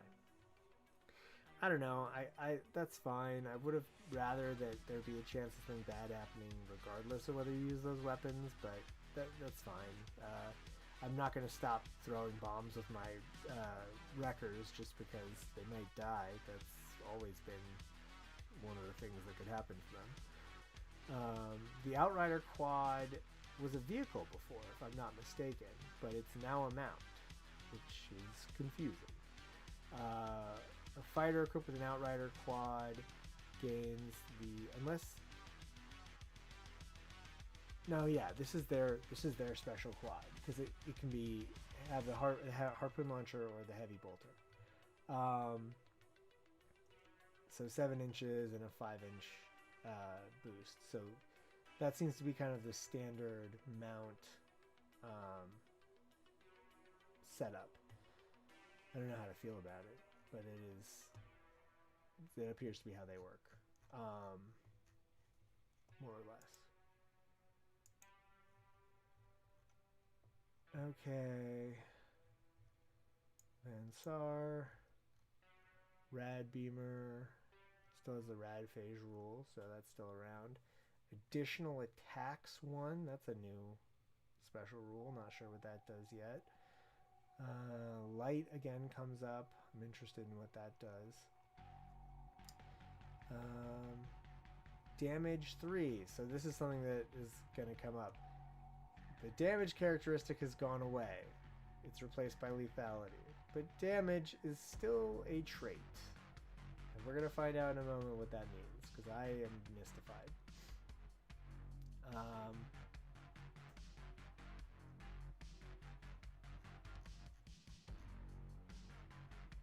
We've got an auger specs. Enemy fighters may not be set up within 12 inches of a fighter with an auger specs as either reinforcements or using the infiltrate skill. Refractor cloaks, making a range attack against a fighter equipped with a refraction cloak. The hit roll suffers a -1 penalty to hit, which is increased to -2 if they didn't move during their previous activation. So we are still modifying to hit rolls. We're just doing it differently. I don't know what that is.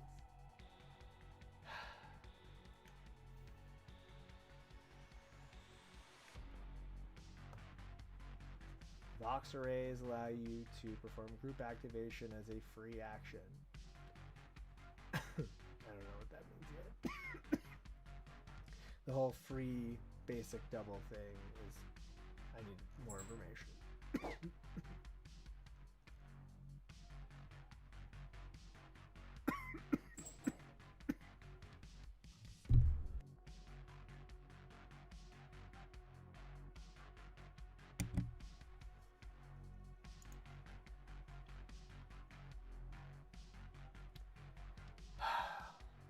This is what I was worried about. Damage subtracts from wounds like normal. Lethality is the number of injury dice rolled when it's 0 wounds. What? Does that mean that weapons that don't have damage only deal 1 wound? Ever? Because if so, that's crazy. The number of weapons like that have damage are not that many.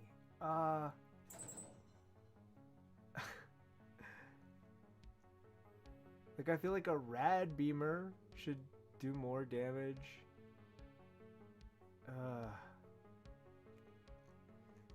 We're gonna see more in a moment when I go into more of it. Enforcers.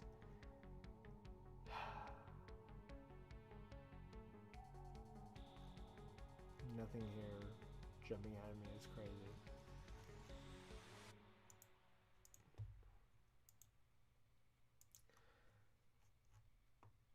And now we've got their gear. I am curious how like the rams and carbines shake out. I'm going to need to look at the traits and how all that stuff is set up before I kind of work backwards on that. Gas is still a rule, and it's a separate rule. Excuse me.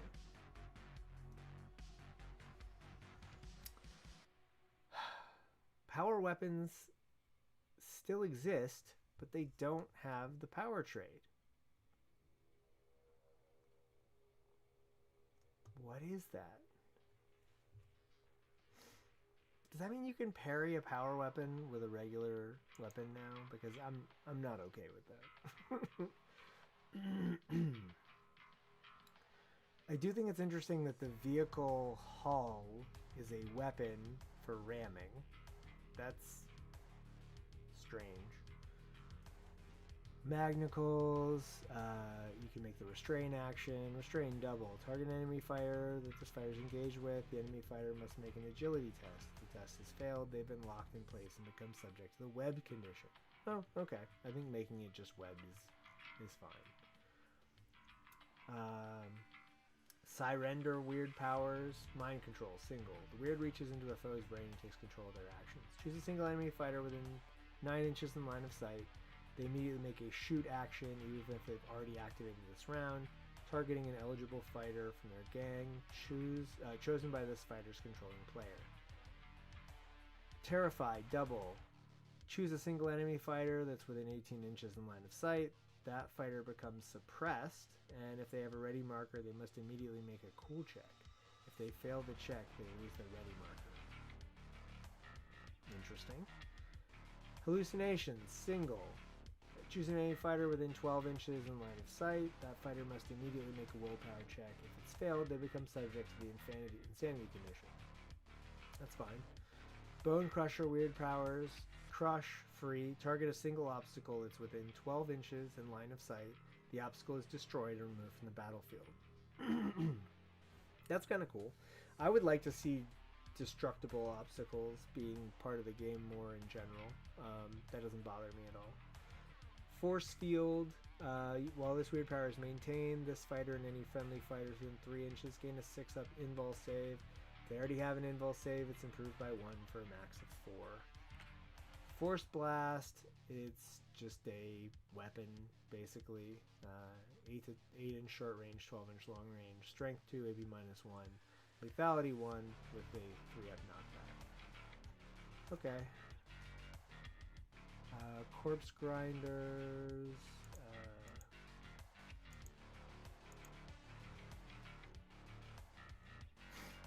We've got...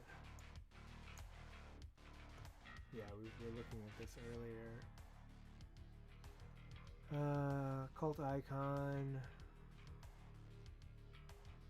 You can add to their movement characteristics, so it just makes somebody a little bit more deadly.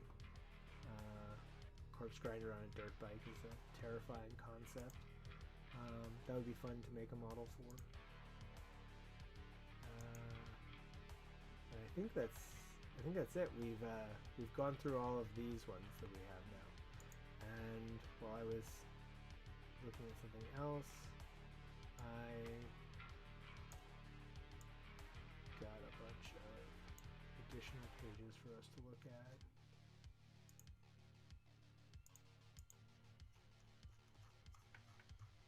There's a lot of stuff that's...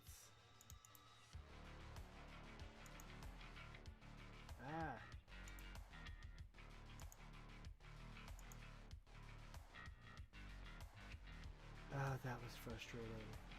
And you guys are saying nothing now, of course. Hold on a second. I have to switch to a different window. And then I have to like resize that window so that it fits into the...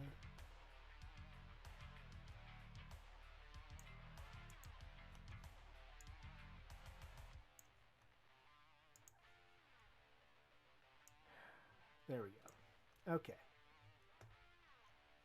So, inflict damage. If a successful wound roll is not saved or mitigated, then the target loses a wound. If this results in the model's wounds characteristic dropping to 0, Target's opposing player rolls a number of injury dice equal to the weapon's lethality characteristic.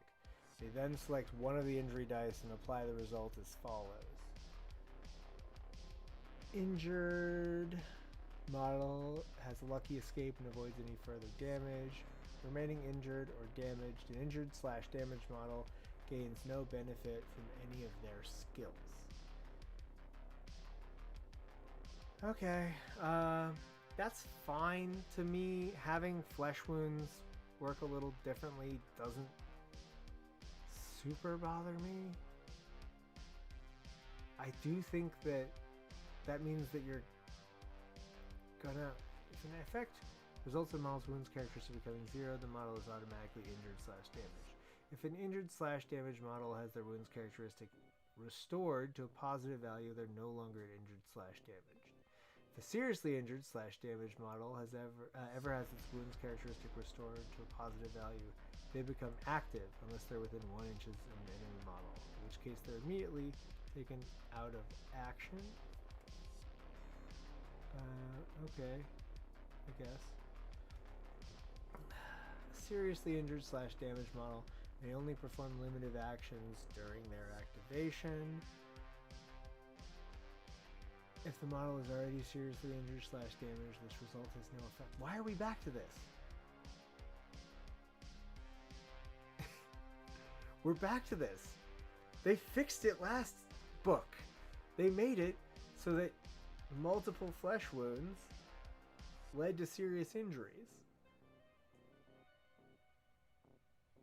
And that stacking serious injuries got worse. And now we're back to this nonsense.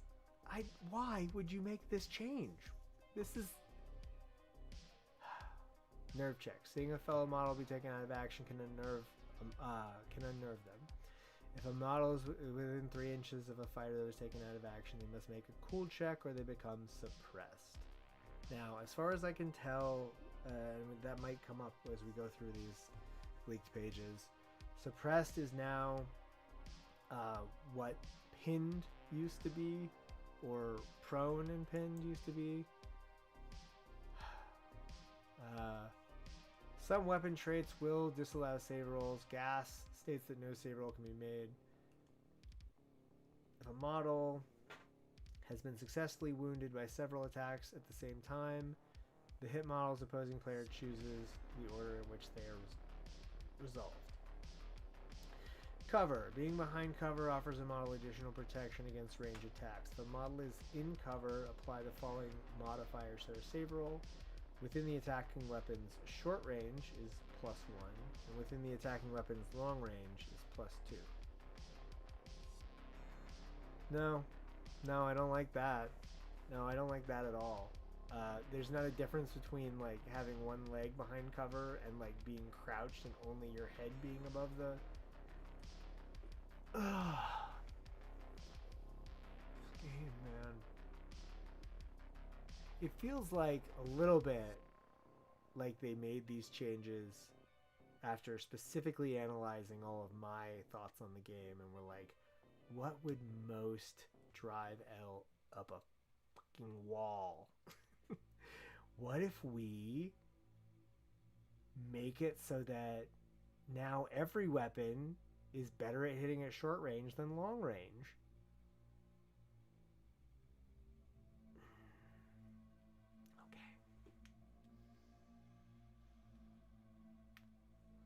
You've driven me to this, GW. This is your fault. Invulnerable saves. Some saves are denoted as being invulnerable saves. These are not affected by modifiers from any source. But wait, does that not apply to gas? Because gas says no save, not no armor save, no save at all. The roll of a natural 1 or 2 when making a save roll is always automatic failure, regardless of any modifiers that may apply. So 2-up saves aren't possible in Necromunda. I guess that's fine.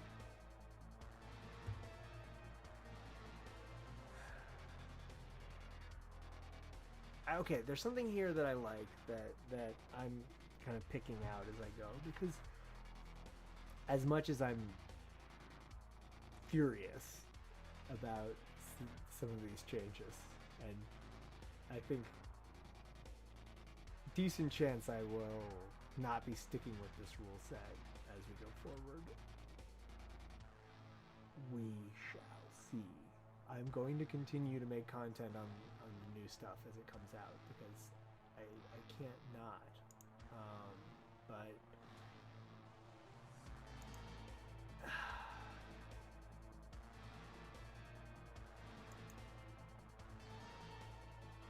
okay. The regular to wound stuff is pretty similar.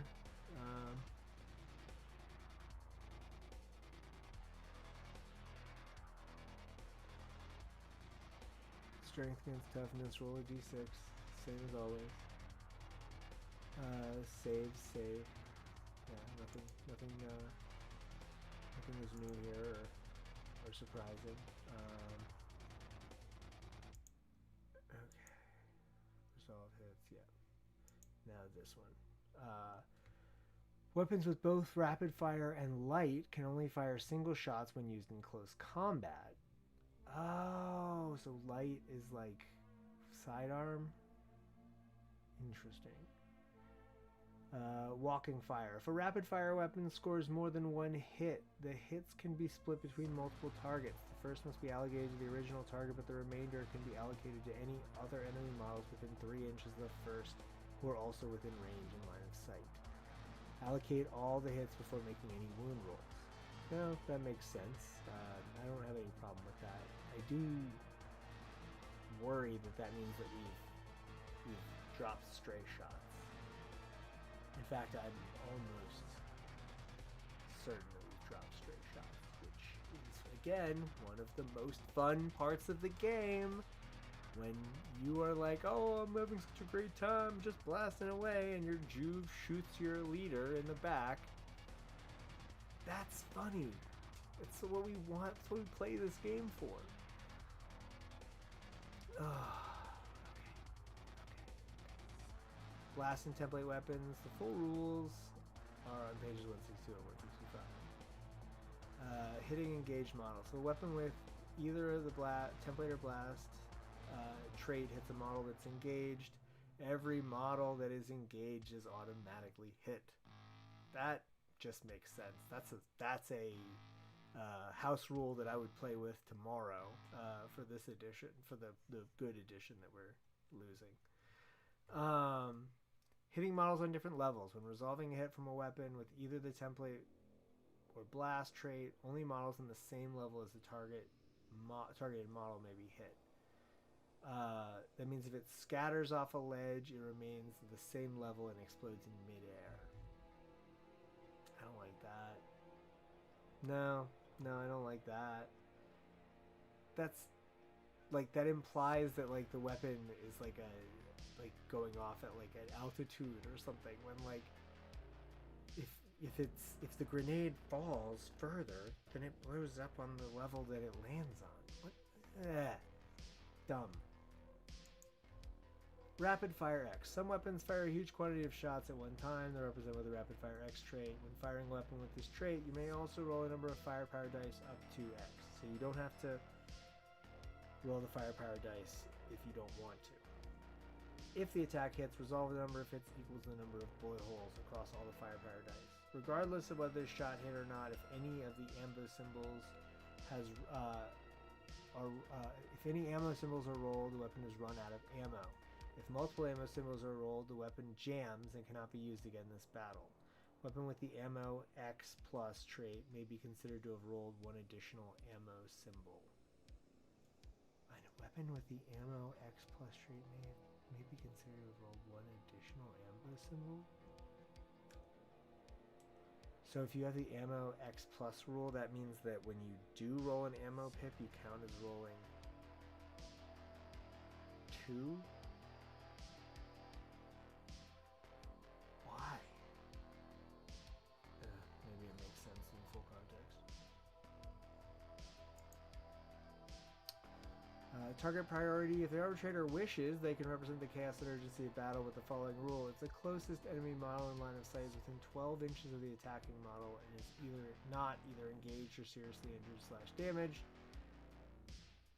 they must be the target of any ranged attack unless they pass a cool check. So they've...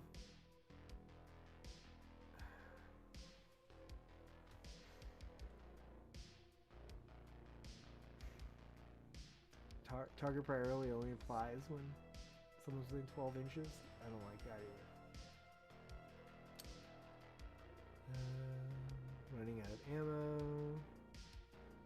Some weapons use up ammo at a much higher rate. This is represented by weapons traits such as rapid fire and ammo X+. When a weapon is out of ammo, it means that weapon cannot be used again until a reload action is taken. Upon successfully completing a reload action, the weapon can be used once more. I don't really understand how you tell when a weapon that isn't rapid fire goes out of ammo, but I'm guessing that's explained somewhere else. Multiple weapon profiles. Many weapons have multiple weapon profiles representing different kinds of ammo for that weapon. When a weapon goes out of ammo, only the profile used for the attack goes out of ammo. The other profiles may still be used as normal. When the reload action is performed, only one of a weapon's profiles has the out of ammo action condition removed.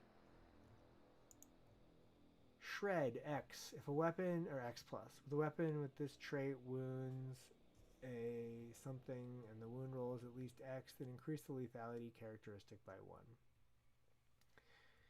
1. Okay, so shred weapons can do more damage if you hit right.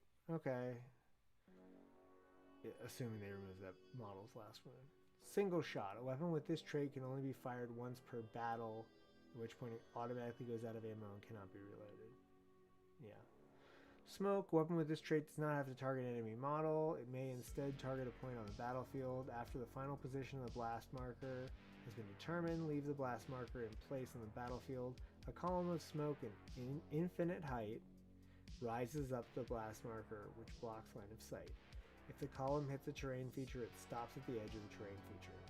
During the reinforcement step of the end phase, roll a d6 for each blast marker placed by this trait. On a result of 5 up, they remain in place, otherwise they're removed. A model hit by a smoke grenade is never wounded by the attack, and they are not suppressed.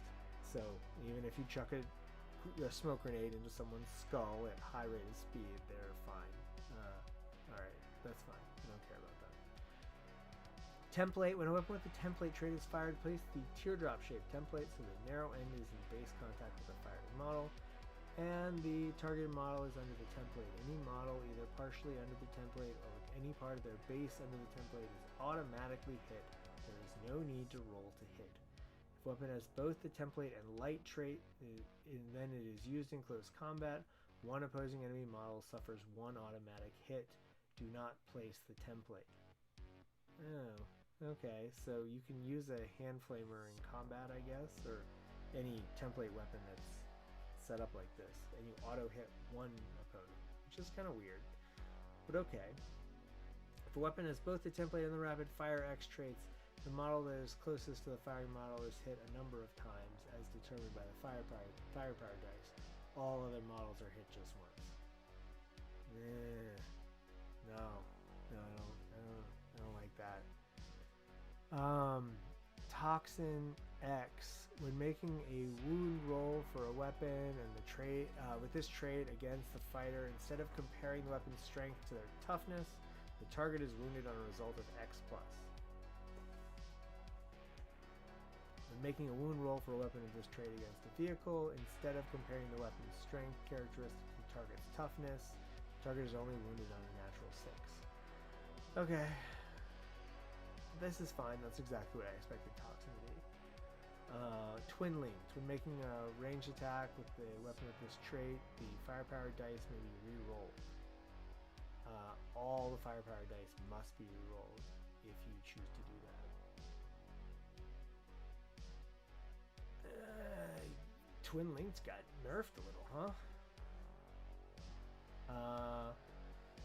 Unstable. If the hit roll for a weapon with the unstable trait is a natural 1, then the model using the weapon suffers an automatic hit using the weapon's profile, and no other models are hit by the weapon.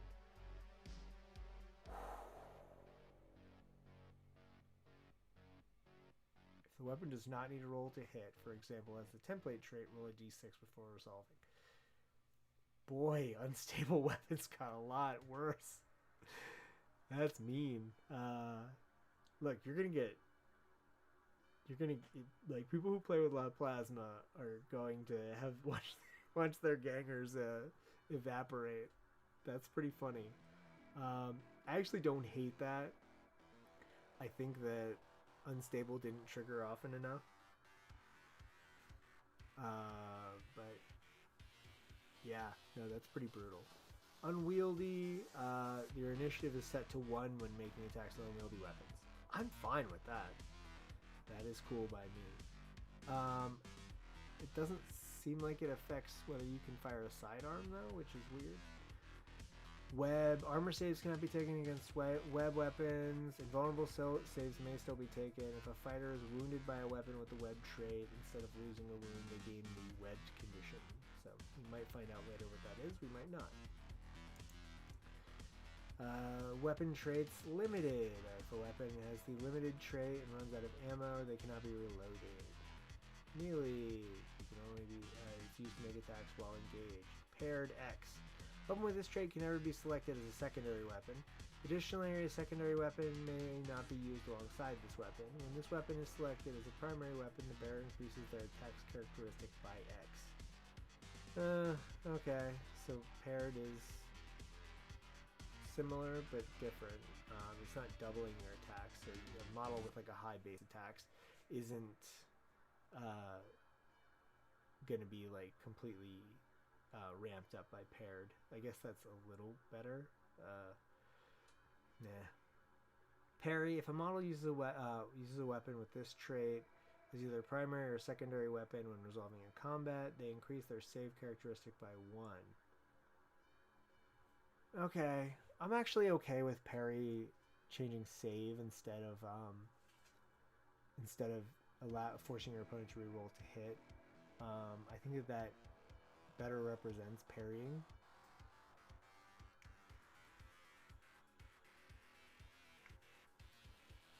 Power pack. Weapon with this trait does not count towards the maximum number of weapons fighter can carry, but you can have more than 2 weapons with the trait. Rad phage. When a fighter suffers an unsaved wound from a weapon with this trait, they gain the rad poison condition. When the fighter is subject to the rad poison condition, they reduce their toughness characteristic by 1 to a minimum of 1. So it looks like you can't rad somebody into out of action just by reducing their toughness to 0. Ram, a weapon with this trait can only be used during an activation where the bearer has performed the charge action. Okay. I get it, but okay, fine. Rapid Fire X, a weapon with this trait follows the rules for Rapid Fire. Reckless. Weapons with a reckless trait are indiscriminate in what they target. When resolving an attack with a weapon with a reckless trait, the following rules apply. Before making a shooting attack with a reckless weapon, randomly determine the target of the attack from all models, including friendly models within this model's line of sight, 6 inches of the intended target and range of the weapon. Attacks made with a reckless close combat weapon are randomly distributed between any models, including friendly models, that are engaged with this model. I'm not sure how you randomly distribute attacks. I guess maybe you give each person, like each model in close combat, a chance of being the one that gets hit by each attack. I don't know. And hopefully they explain that somewhere else in the rules. Reliable. A weapon with this trait ignores the first out of ammo symbol rolled on the firepower dice. Okay, reliable's cool. Rending X. If the natural wound roll for a weapon with this trait is at least X, then increase the AP by 1. Okay. Yeah, that works for rending for what it's supposed to be. That's fine. Scarce. X+. If a weapon has the scarce X+ trait, then when the reload action is performed, instead of the weapon automatically having more ammo, the player must roll a d6. If the result is at least X, the weapon is successfully reloaded, otherwise it's still out of ammo.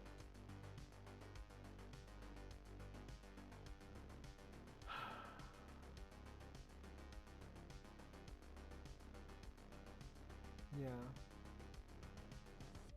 So we learn here that reload does automatically reload unless you have the scarce trait.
Okay, sorry about that.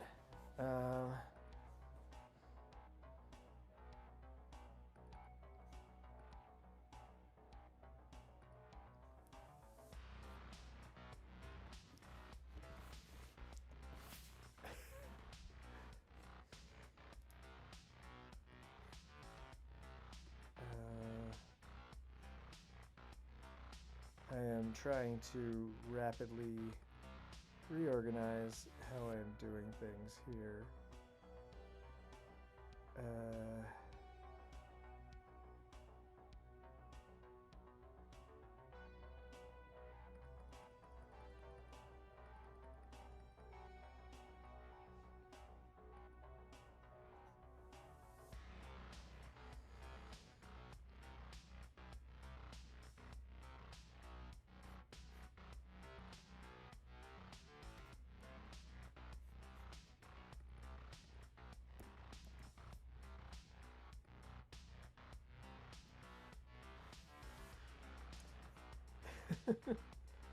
This is not what I want to be doing right now, but we go to war with the army that we have, right? Like Donald Rumsfeld always said.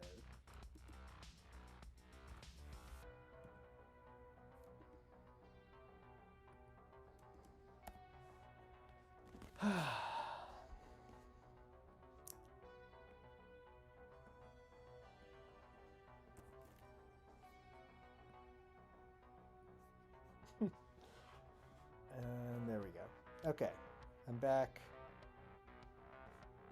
And we can finish this up. Because we're trucking through this stuff. scarce. Shield, if a model is equipped with at least one weapon with this trait. They increase their save characteristic by 1 against shooting attacks. Note, a model gains no further benefit from being equipped with multiple weapons with this trait. Shock X, if an attack from this weapon hits and the hit roll is at least X, it automatically wounds and is considered to have rolled a natural 6 on the wound roll for the purpose of any other traits.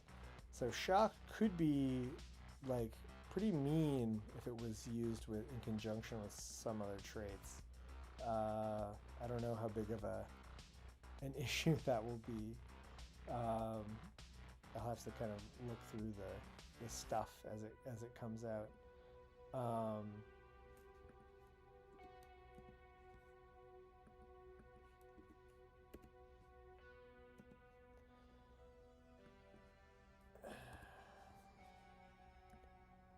Okay. Now we're much more like a normal vision of me. I had to switch so that we're going off of my MacBook's mic, so the audio quality may have dropped a little bit. And we're going off of the FaceTime HD camera, so the video quality is definitely a little bit worse. But at least I also am like at a double chin angle because of trying to use this laptop. So worst of all worlds, but we make do. Let's move on. Gas. Armor saves cannot be taken in attacks made with the gas trait. Models that are equipped with a respirator gain a 5-up invulnerable save against wounds caused by a weapon with this trait. Okay. Graviton Pulse. Instead of rolling to wound with this weapon, any model caught in the blast area must instead make a strength check. If it's failed, they're wounded with no armor saves allowed. After the weapon has been fired, leave the blast marker in place. The remainder of the round, any models moving through it treated as difficult terrain. Start of each end phase, roll a d6. On a 5-up, it remains, otherwise it's removed. Heavy, a ranged weapon with this trait can only be fired using the braced shot action. A close combat weapon with this trait may not be selected as a secondary weapon. Additionally, a secondary weapon may not be used alongside this weapon. Okay, so we do have the one-handed thing only, but that's now specific to heavy instead of unwieldy. Whatever. Independent. A weapon with this trait cannot be fired by the bearer of this weapon. Instead, it's fired by addition to other weapons whenever the bearer performs a ranged attack. And may target a different model to the bearer. When the weapon with this trait is fired, all hits are resolved with a BS of 4-up. So I guess this is for like gun servitors. Knockback X+. If a weapon with this trait, not gun servitors, gun skulls. If a weapon with this trait hits a fighter and the hit roll is at least X, the fighter hit is moved 1 inch directly away. If this would cause them to fall off the ledge, they test for falling. This can also cause models to no longer be engaged and so be unable to attack back during later initiative steps. If a weapon has both this trait and blast, then it goes from the direction of the blast marker. Lance, strength that goes up by 1 if you use it on a charge and you're mounted. Lance Bomb, the first successful hit scored by a weapon with this trait each battle is resolved using the primed profile. All subsequent hits use the spent profile. So a Lance Bomb does not get to keep blowing up. I think that was how they worked before anyway. Light, a weapon with this trait may be used either as a primary or secondary weapon in close combat, as described on page 74. Though only one attack may be made with this weapon, regardless of the model's attacks characteristic or any skills or weapon traits. If a weapon has both the template and the light trait, it causes 1 automatic hit, which we already talked about. Blast weapons, if you succeed, this template stays where it is. If it misses, scatters d6 inches in a random direction, determined by the scatter die. If the hit symbol is if a hit symbol and a 1 are rolled on the scatter die, the shot misfired. Center the blast marker on the firing model. Okay. Yeah. I mean that was. Yeah. Okay. Very fun. I love when things blow up on the people who are throwing them. Blaze, X+, we talked about this earlier. If you are, if the wound roll for an attack with this weapon is at least X, then the target suffers an additional hit with the same profile. This additional hit must roll the wound separately, and it cannot cause further additional hits. A weapon may never benefit from more than one instance of this trait. If it has the trait multiple times, use the one with the lowest value of X. Boo. Breaching X+. If an attack from a weapon with this trait successfully wounds its target, the wound roll is at least X. The armor saves cannot be made against the attack. Okay. So breaching is representing it. If it gets through, then you can't save it. Okay, that's fine. Combi. When a weapon with this trait is fired as part of a shoot or aimed shot action, that model's controller can choose which profile to resolve. If they wish, they can attack with both profiles, applying a -1 modifier to the hit roll for each profile. They resolve simultaneously. That's kind of cool. I like being able to fire both. That's very like how you picture them working, rather than kind of how mechanically they've always worked. Concussive X.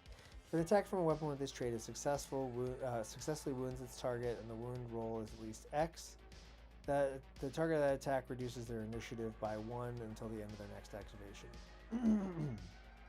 I don't know if those stack, but it would make sense if they did stack, but I could also see them not stacking. Cursed. If a model hit by a weapon with a cursed trait must pass a willpower check or become insane. Okay. If the hit roll for a weapon with a cursed trait is a natural 1, the bearer must instead pass a willpower check or become insane. I like that. Yeah, that's good. Damage X. If a model is wounded by an attack with a weapon with this trait, they lose X wounds rather than the usual 1. Note that if this results in injury dice being rolled, the number rolled is equal to the lethality characteristic of the weapon, regardless of the number of wounds lost. Why did they change this? This doesn't need to be changed. The old system worked fine. Stop making changes for no reason. Drag. If a model is hit by a weapon with the drag trait but is not taken out of action, the attacker can attempt to drag the target closer after the attack has been resolved. If they do, roll a d6. If the score is equal to or higher than the target strength characteristic, it's dragged d3 inches. If they move into another model, both models are moved the remaining distance. It can cause models to fall once this movement has been resolved.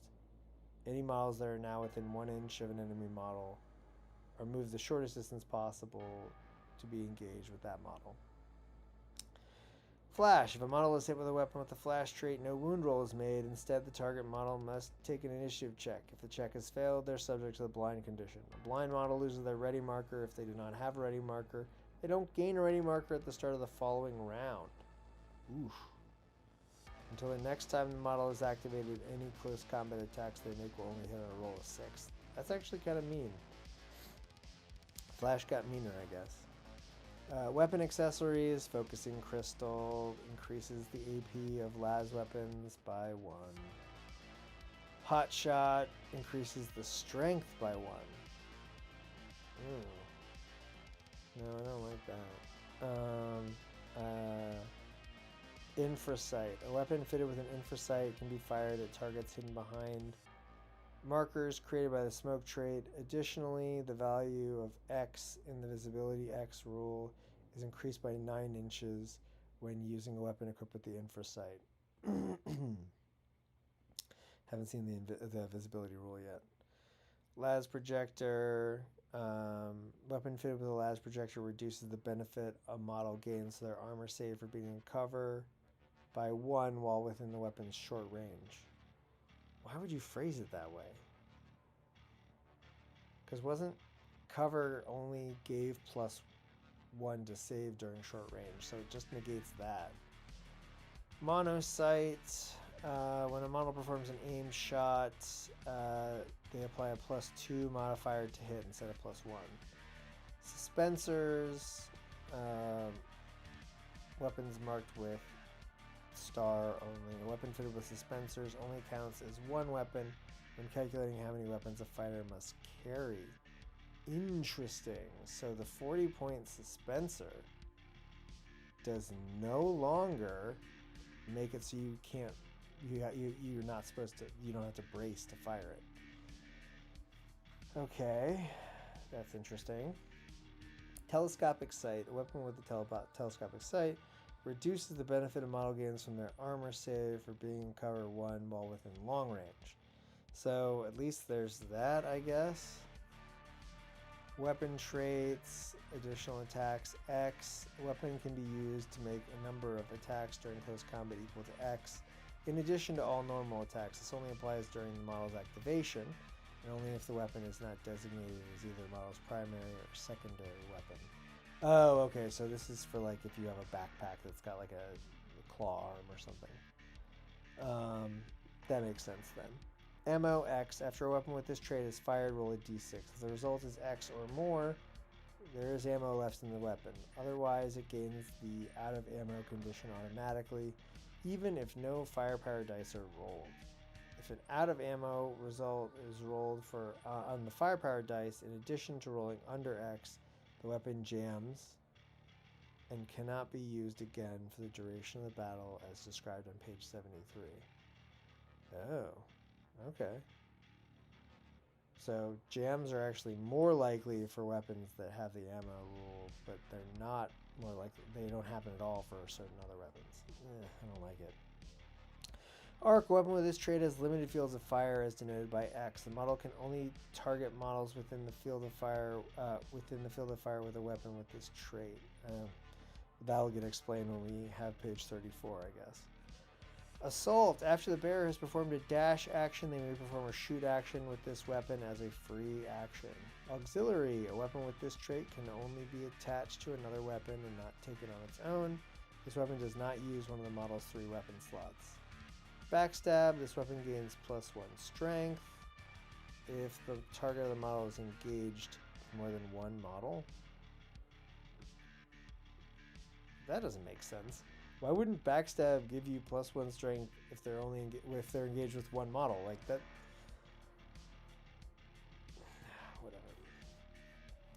Whatever. Gang equipment, treasure powdered sentry gun, retarget single target spotted, easy repair, mechanical platform, overheat. None of this is. Dirt bike, if you get a dirt bike, dirt bikes are actually 8 inches, and then it's 5 inches to movement. So they're a little bit better than some of the other mounts that we get. And they're a little cheaper, right? 35 credits instead of 50. Bio booster, first time the bearer gains the injured condition, reduce the lethality characteristic of the weapon, damaging them by 1. If it's now 0, roll 2 injury dice instead of 1, and the bearer chooses which to apply. The other is discarded. That's not bad. Active or suppressed fighter with a drop rig can perform the descend action while they're within 1 inch of the edge of a platform.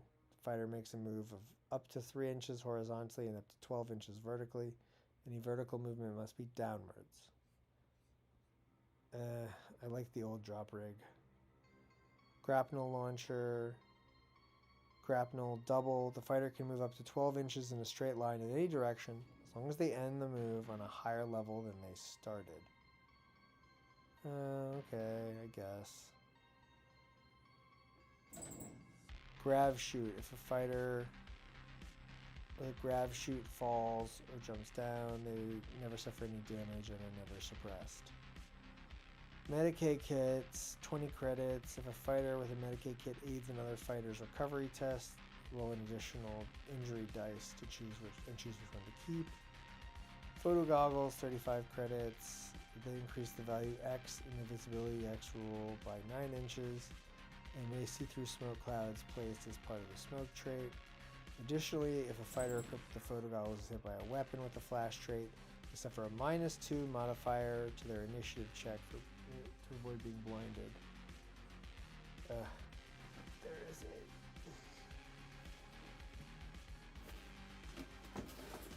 stopwatch in here that one of my students set to go off.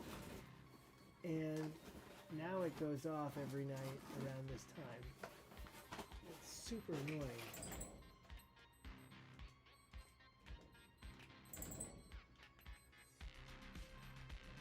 That's a different one. This one.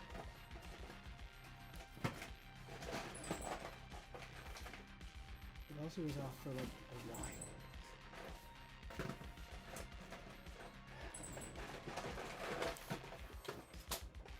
This is good TV here.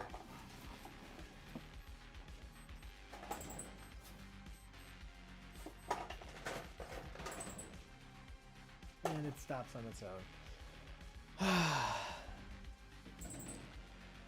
Photolumens increase the value of X in the visibility X roll by 9 inches for this fighter. This fighter can always be targeted regardless of the visibility X roll. Okay, so visibility X just is like the old visibility roll. The pipes in here rattle. One of the things I'd like to do in this room is soundproof the top of the ceiling and better secure some of the pipes, because this is ridiculous. Why is it? Is it because my dishwasher's running? Respirators give you an invulnerable save against gas weapons. Servo harness adds to strength and toughness. It can take them above their maximum. It's not a permanent increase and will be lost if the servo harness is lost. They reduce their movement and initiative by 1. Cannot be combined with servo claw or other type of servo harness. Full servo harness is all the regular benefits, but without the negative modifier to movement and initiative, and it cannot be combined with a servo claw or other type of servo harness. Stim slug stash, 25 credits. Once per battle, a fighter equipped with a stim slug stash may use it at the start of their activation until their next activation. Increase their movement, strength, and toughness by 2. At the start of the next activation, the effects wear off, and they must roll a d6. On a 2-up, nothing happens. On a 1, they suffer a bad reaction. Strength dash, AP dash, L1 hit that automatically wins. Okay. Armor and field armor. Carapace armor. Light 100, heavy 140. Light carapace armor improves a fighter's save characteristic by 1.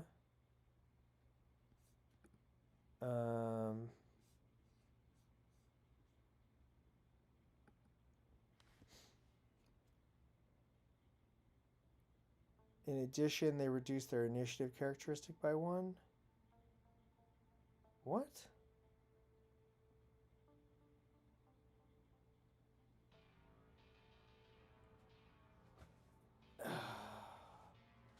Carapace only increases your save by 1. Heavy increases it by 2, but you reduce initiative by 2. And a -1 to all agility tests. Mesh armor is only +1 in close combat. Hazard suit makes you immune to blaze and radphage. Reflex shroud counts the AP of Laz, Plasma, or Melta by as dash. What? How is that 25 credits? A reflex shroud is like an auto buy, I feel like. AP is so brutal. If you have to spend 100 credits to get +1 attack or +1 save against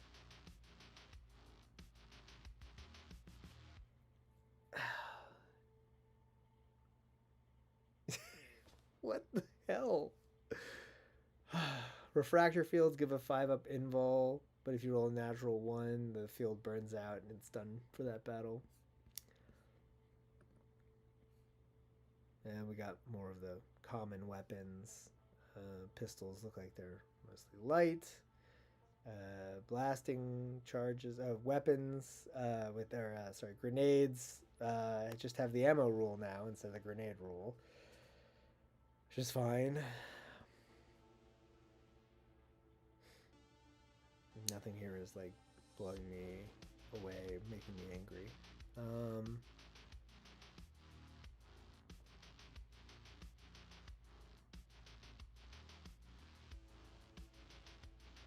Yeah. Again, I'm not like crazy concerned about any of these stat lines. They seem fine. Are we missing some weapons? No, I guess not. Axe, fighting knife, flail, maul. No AP plus anymore. I don't know. I liked the AP plus. I thought it was interesting. Power weapons do not have the power rule at all anymore.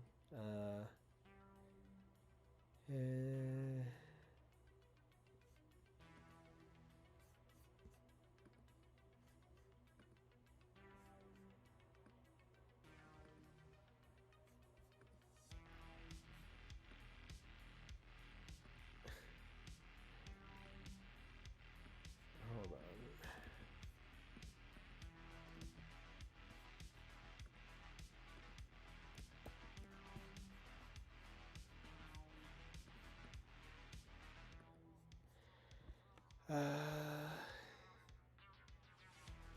Yeah, I mean, nothing here is like crazy surprising. Plasma is damage 2.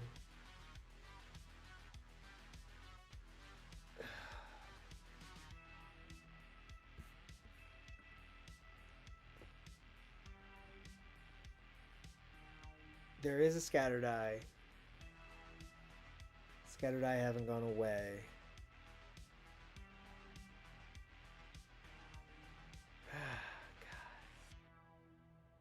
God.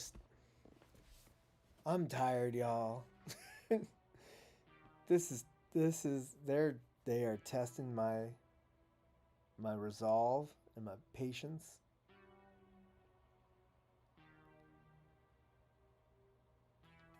They've massacred my baby. I might be being hyperbolic. I don't know. But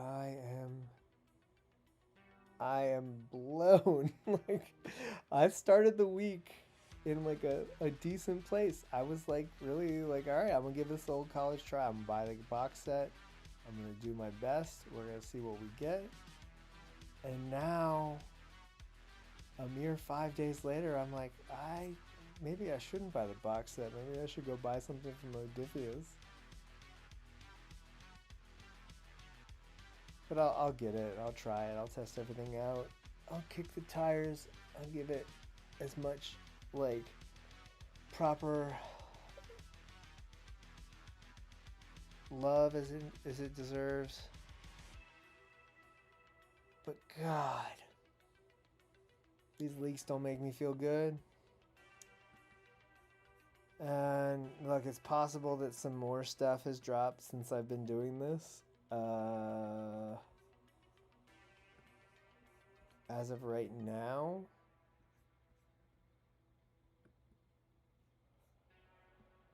okay, nope. I was gonna say I'm gonna just like sign off, but no, I went into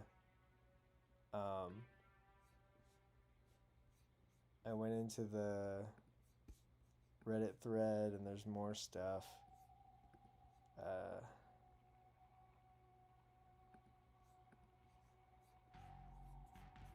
So I might as well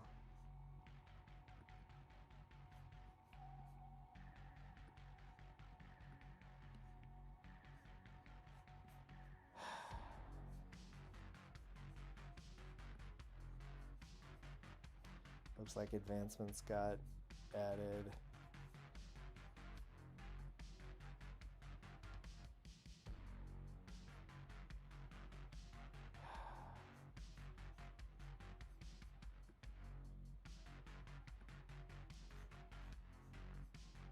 I am quickly adding these things to my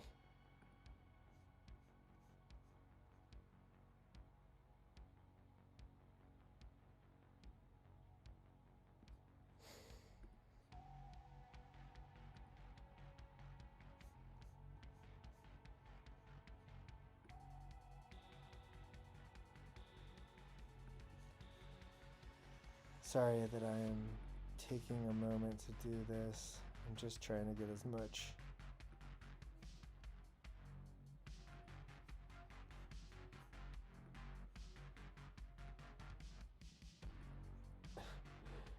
into this as possible. Oh, somebody's got Gangs of the Underhigh, or Gangs of the Outlands.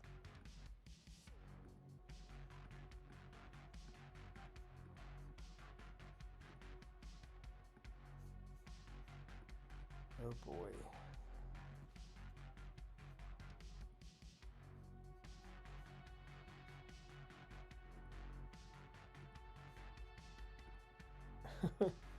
I'm sorry if this is not good television. You can always kind of scrub through this part if you're somebody who's watching on replay. I'm not sure if anyone is left watching live because I'm too focused on what I'm doing. Oh boy, oh boy, oh boy. The more I read, the more the whole edition is out at this point. Stressing me out. I wasn't expecting at midnight to have like a bunch of additional stuff to go over, but I should have expected it.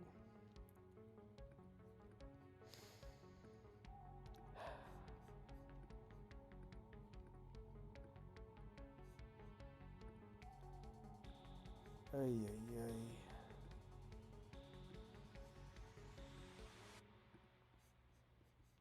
This is a lot of stuff, yo. There's so much stuff. It's all over the place too, like different stuff getting explained in different threads as people ask different stuff. Alright. Oh yeah, there's no more like facing, I guess. That's something that I'm not happy.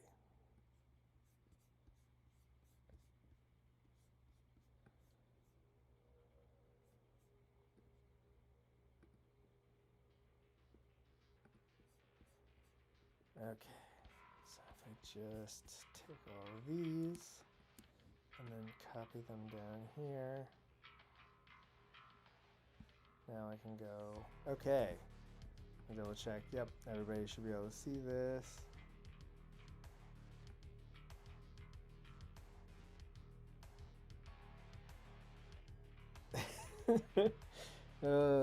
Yeah, no, I don't even know if I would consider this like an easier system for someone to wrap their head around. It's just different in a way that feels wrong and unnecessary. Like, what are we trying to accomplish here? I am there we go. I just needed to like set this down instead of having it in my lap. Okay. Mounted. Many items of wargear grant fire the mounted subtype. They're optional, so you may... Oh yeah, we went over this. Hands full. You can't take a weapon with a heavier paired trait unless it also has lance. You can't use a secondary weapon in close combat. Agile. Some mounts will grant the fighter the agile subtype. They can make as many turns as they wish while performing a charge or dash action. Gun it. When a mounted fighter performs a charge or dash action, they can only make one 90-degree turn during the action. Okay. Yeah, that makes sense. Next up, lasting damage table. This looks fine. I do like that vehicles can gain the hatred rule. I like to think that, you know, a good vehicle hates everybody, especially its owner. So, yeah, that works for me. Some results will cause a model to go into recovery during campaign play. This means the model's recovery box is checked. They cannot take part in any other battles this campaign cycle, nor may they perform post-cycle actions. as they're recovering. Whoa! Going into recovery takes you out for the whole cycle. I just have a feeling that people are going to play less second games per cycle with that, because that's punishing. I kind of get it. Like, as someone who was recently injured, not to go too far into my personal life, but I went tubing on the Potomac recently, and I just happened to be standing in the river at one point, and I stepped on some, or I got hit with like a current that kind of took my legs out from under me, and I went over a sharp rock, and it just ka-chow, chopped me right in the leg, and I had 15 stitches or 12 stitches. I don't know. The medical report said 15, but I think we only counted 12 when we were taking them out. So I think that the lady miscounted. But regardless, it was like 20 days before I could get the stitches out, and it definitely affected me for a good long while. I wasn't able to like do my leg workouts. So yeah, I mean, like, injuries take time, but yeah, I don't know. Overall, the vehicle system seems to have been simplified a little bit, where you're not getting those like that thing where they're like the damage catches up to you and like it might break down when you're driving. Again, narrative fluffy stuff that didn't need to be removed, but they did. Vehicle subtypes. All vehicles have a subtype based on their method of locomotion that affects how they interact with both difficult and dangerous terrain. They may also have multiple different subtypes applied to them. For example, the Vansar Arachne Rig servo suit has the loner and walker subtypes. Hybrid. A vehicle with this subtype uses a mix of methods for locomotion. It may choose which locomotion subtype it uses when activated. Loner. A gang cannot use the leadership characteristic of a loner for battle checks. Maneuverable. A vehicle with this subtype may perform one additional 90-degree turn when performing the charge or dash action. Skimmer. A vehicle with the skimmer locomotion type ignores all difficult or dangerous terrain when moving. It ends its activation on if it ends its activation on dangerous or difficult terrain, it must make an agility test. If the test is passed, it has successfully negotiated the terrain. If it's failed, it suffers a strength-AP-L1 hit that automatically wounds and ignores all saves. I don't understand why they word things like that. Tracked. A vehicle with the track locomotion subtype is designed to keep going over all terrain. They struggle to reach high speeds. They suffer no penalty moving over difficult terrain. Okay. No penalty though. Transport X. A vehicle with the Transport X subtype has an enclosed cab on the vehicle that's designed to carry fighters. All transports must have at least one clearly visible access point. The number of fighters able to fit in the transport is determined by the value of X. This is the maximum number of fighters that can embark upon the vehicle. When deployed at the start of the battle, fighters may be deployed embarked upon the transport as long as the vehicle is already deployed upon the battlefield. They cannot start embarked upon a vehicle that is in reinforcements. Why? Brutes and mounted fighters cannot enter a transport. Well, that's a bit much. Tanctuary can definitely fit a Stig Shambler. You do not need to worry about that, GW. While embarked on a transport, fighters are still given ready markers, but in all other ways are treated as if they're not on the battlefield, so cannot be target of any attacks or use any abilities. If any fighters are embarked on a vehicle when it's taken out of action, they must be placed suppressed within 1 inch of the vehicle before resolving any explosion. Any fighter that cannot be placed is taken out of action. If a fighter performs the interact action while within 1 inch of the access point of a friendly transport, remove them from the battlefield. They're now embarked on the transport. While embarked on a transport, the only action a fighter may perform is the interact action. If they perform that action while embarked, place them on the battlefield within 1 inch of the access point.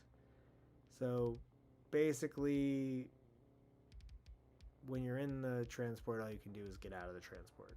And you can hop in by performing the interact action. Okay. Walker. Vehicles with the Walker locomotion subtype are highly maneuverable and agile, but lack the speed of other vehicles. A Walker may take as many turns during its activation as it wishes. For every 1 inch of difficult terrain it moves through, it counts as having moved 2. Additionally, walkers are treated as if they were fighters for the purpose of seeing a model. If a model is engaged, see page 40, this means that enemy fighters in base contact with a walker are considered to be engaged with it, may not treat it as terrain, and must obey the 1 inch rule with it.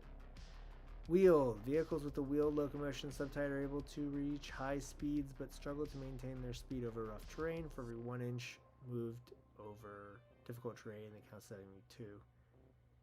No. Come on. Difficult terrain is supposed to make it so that you have a chance of wiping out.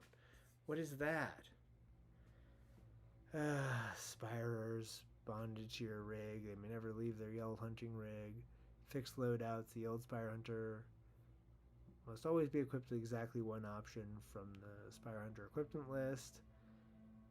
They may purchase weapons and war gear from the equipment list. Caryatid Prime. While they're within leash range, you can reroll a save roll. It has 3 up invulnerable save. It counts as giving you reflex enhancers. Yeah. Malkadon, bonded to the rig, fixed loadouts, equipment, same basic ideas. 5 up save for the Malkadon, 4 up save for the Oris. Okay. Spire Huntmaster, Sovereign Hunting Rig. Gonna have its own gear options, just like Suit Maintenance. The fighter repairs and maintains their hunting rig. You can remove 100 credits from their stash in order to clear all Spire hunting rig glitches, resetting the glitch count to 0, removing all negative effects caused by the glitches. Terrorize territory. Spire only max 5 fighters. The Spire goes out into a territory, subduing the local populace and flushing out any Aranthian sympathizers. Add 10 credits to the gang's stash for each Spire that performs this action. Okay. Train. So Spires work with cash again. Why did they change that? It made sense that the Spires didn't deal in cash. Okay. Train, 2 XP. So same as the regular post-battle action. Master of the Hunt. All Spires have the Juggernaut skill. If they are captured, they're considered to have suffered superficial damage. So the capture result doesn't do anything. Spires do not suffer side effects from chems. They can't become addicted. And they never need to make nerve checks. Yeah, none of this is... During the Ready Gang step, all Spires gain 1 extra Ready marker. If an effect would prevent them from gaining a Ready marker, they gain 1 fewer Ready marker. Okay, so same as before, they get to double activate. Spire Hunters, Hunting, Spirer. Spire is a noble of the Imperial House, equipped with the most advanced technology, yada yada yada. Kill count. Each Spire hunting rig records all that happens to the Spirer, verifying their kills, unlocking functions, and its weaponry as the kill count ticks up, making them even more dangerous foe. Each time a Spire takes an enemy fighter out of action, increase the kill count. Threat assessment. When selecting starting cruiser reinforcements, divide the number of models allowed by 2, rounding up to determine the number of Spires that may be selected. Okay, so that does mean that Spires come in less from reinforcements. I guess that's fine. Spire base camp gang earns 15 credits during the collect income stage. Start of each post-cycle sequence, 1 Spire may clear their recovery box before declaring post-cycle actions. That's actually useful. Yelled hunting rig. Okay, so they do still level up. Tier 1 augmentation, improve the wearer's weapon movement by 1. Tier 2, additional +1 to their save rolls. while in cover. Oh, these are less good.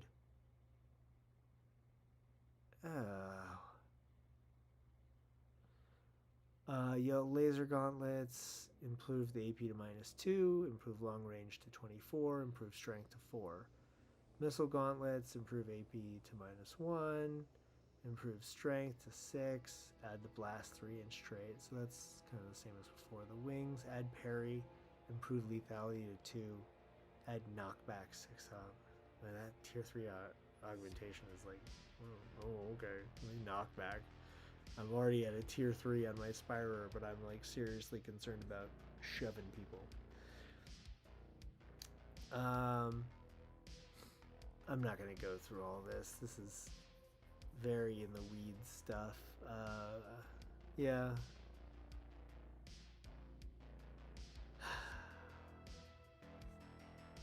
The Spyre's upgrades didn't change drastically, but some of them I think got worse.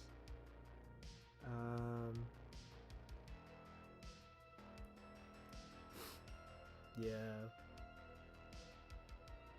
Okay. These make sense.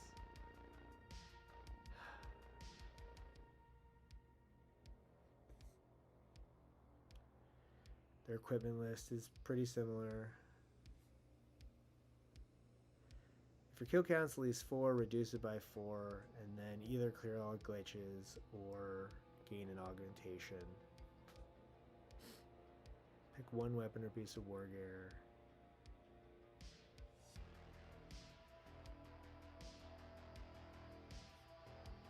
Okay. Lasting injuries. So you still have glitch counts.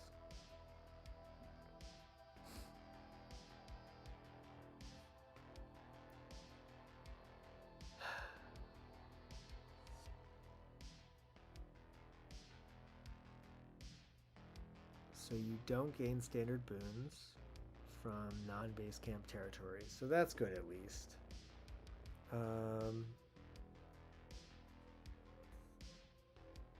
Recovery tests.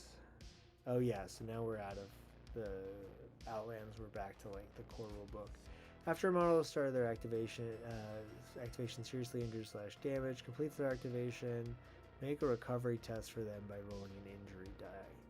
If the result is out of action, they're removed. If they're seriously injured, they remain seriously injured. If the result is injured, the model recovers enough to continue fighting. I gotta say, I don't really understand why they changed it from flesh wound to injured and seriously injured. I feel like you're like, oh, well, we'll make it not flesh wound because flesh wound was confusing because wounds were a different thing. But now you're like, okay, but now one is seriously injured and the other is injured. That's also using the same word over again. Like we're at the same functional point here. I don't think it's a big deal, but I don't know.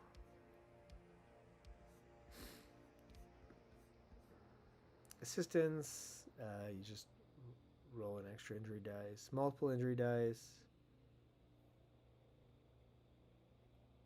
One has to be picked. If a model is within 1 inch of an enemy model that's not seriously injured, when they make a recovery test, they're automatically taken out of action. So you kind of get a free coup at the end of the game, at the end of the turn. Seriously damaged vehicles can conduct repairs. They can make a desperate escape, go out of action, and try to avoid rolling on the injury table. Or you can move d6 inches by freewheeling. Seriously injured damaged model can only perform the actions listed here. If a model starts their activation seriously injured or damaged, after they finish resolving it, they try to get into the fight by making a recovery test. I guess making recovery tests after you activate is in their mind making things faster, but you're testing either way. I think it makes more sense to test at the end of the turn, but whatever. Fight double. Fight's a double action now. Resolve combat. This model is engaged with.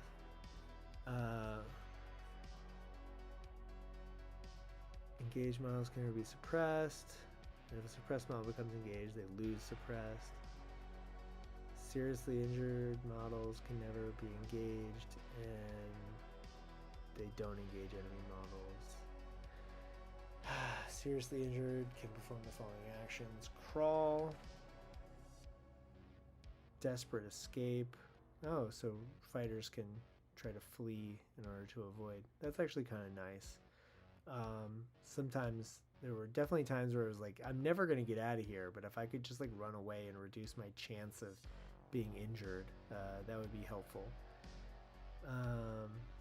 And then you can tend your wounds, which does allow you to roll an extra injury die, and that means that if you have a med kit, you could potentially roll 2 injury die, right? If I recall correctly. And this is more of that same. Aim shot, double. Model makes an attack with a ranged weapon, +1 to hit. Braced shot allows you to fire a heavy weapon. Charge, double. The model moves their movement characteristic plus d6 inches towards a target enemy model. They move within 1 inch of the enemy model as long as they end the move engaged. They must perform a fighter coup de grace action as a free action, otherwise they move as close as possible. Vehicles can charge. You can only make 1 90-degree turn. Can't perform sufficient turns, and it may not target the model with a charge action. Performing a free action does not count as using one of your actions. Changing action type. Some effects change an action's type. So charge makes fight free. Single actions count as one of their actions if an activated model. First action is a single action. It may fully resolve it before declaring its second action. No action can be performed until the previous action has been completed. Why did they put the word action so many times into that sentence? I feel like you could have said that with less words, simpler, and in less of like a, oh, we're going to make this as goofy a sentence as possible. Double actions. Perform a double action counts as making 2 actions. If an active model makes a charge action, they've used both. If it makes a charge action, it's used both of its actions. It cannot perform another one during this activation.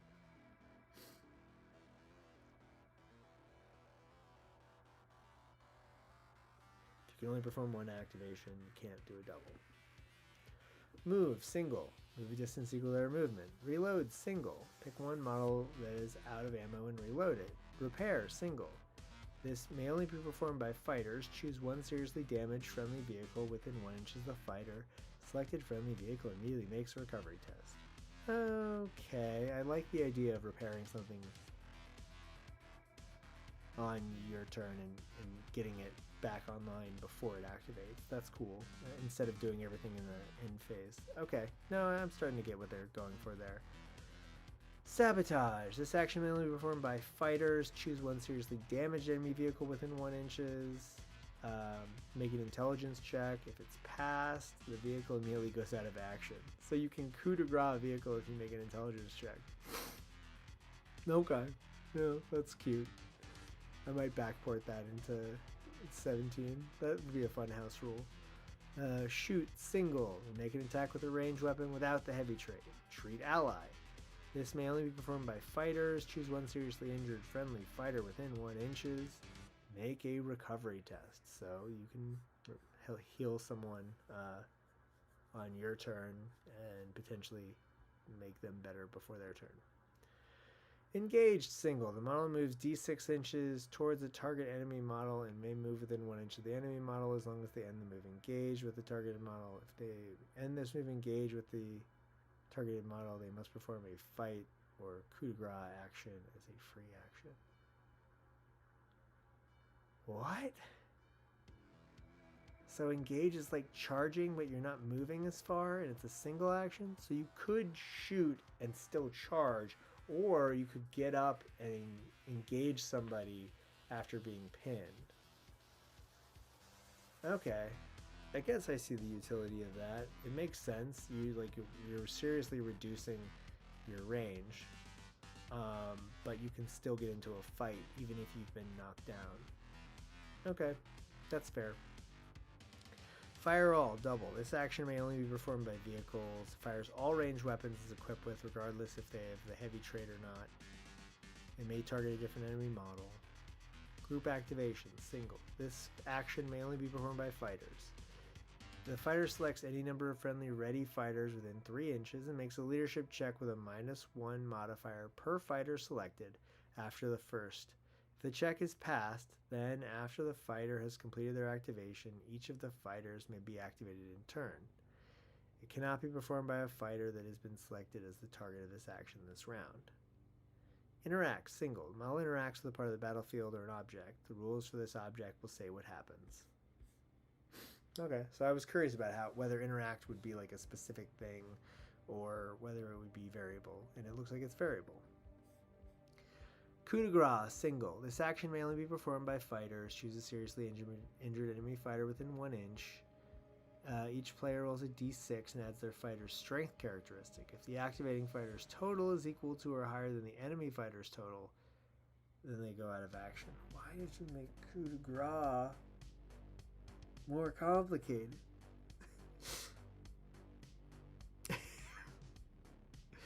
Who wrote this edition? I need to know who did this and how they were able to tap into my brain and figure out exactly the changes that would piss me off. Crawl through ductway, double. They can only be performed by fighters. If it's within 1 inches of ductway, they may be placed within 1 inches on the other end. Dash, double. They perform a distance equal to their move characteristic. Performing it plus their initiative. When a vehicle performs a dash, you can only make 1 turn of up to 90 degrees. Mouse drain powers are so pixelated, I can't. Mouse drain equipment. I think I'm done. I think I'm done going over rules. Unless there's... Yeah, this is just Gene Stealer stuff. Subtypes. When a specialist is added to the gang roster, they must select one of the following subtypes. Heavy, free skill, bulging biceps. Gunner, hip shooting. Gunslinger, gunfighter. Scout, clamber. Sniper, precision shot. Brawler, berserker. Medic, medicae. Tech, munitioneer. Support fighters can always be included in a gang starting crew. It does not count against the crew limit and can never be targeted with a range attack unless they are the closest model. Weird. And weirds can use weird powers. Insanity affects you differently at different ranges. Interesting.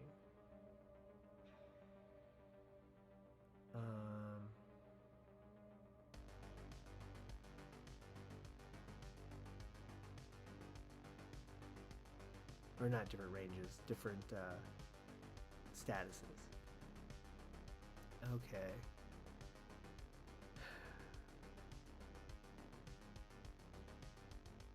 Fearsome. They must pass a willpower check. If it's failed,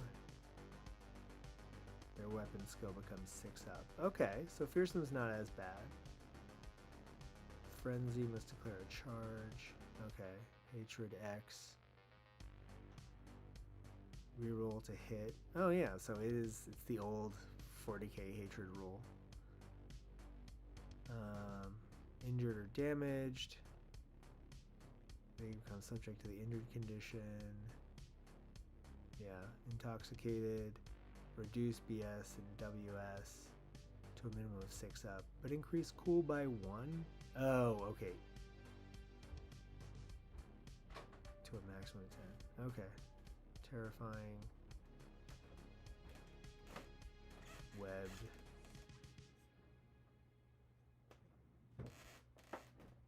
-1 to hit. And you make a strike. Oh, Webbed got nerfed hard.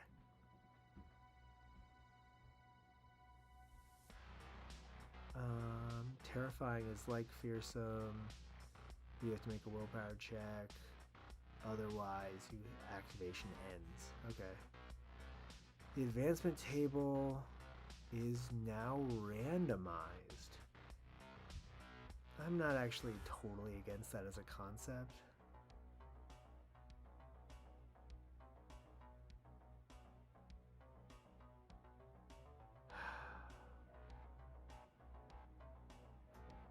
No, I don't like this.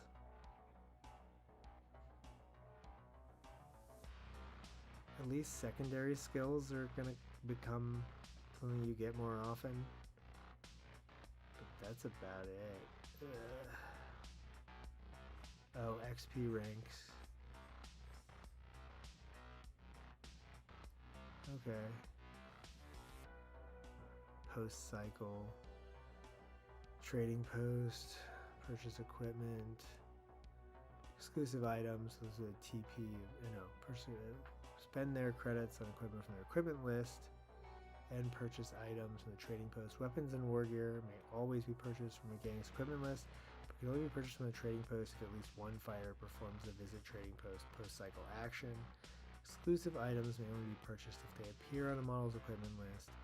Each fighter that performs the visit trading post cycle action adds trading points to the gang, 2 TP if it's by a leader, 1 if it's by a champion.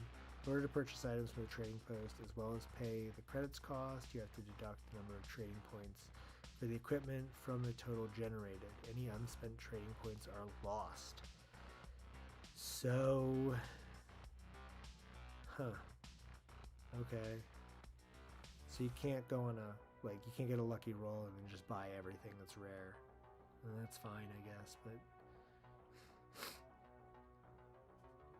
sell unwanted items, redistribute equipment. It seems like you can pass weapons between people again. So they must have realized that rule was unpopular. All right, y'all. I've come to the end of everything I've got here. It's been 3 hours of me talking about these rules. A lot of things have gone wrong in the process. I'm tired. I'm gonna go to bed. Oh, Necromunda. Alright.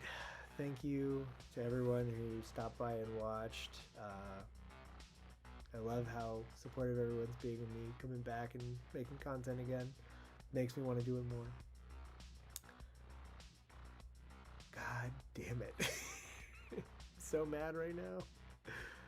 Good night, everybody.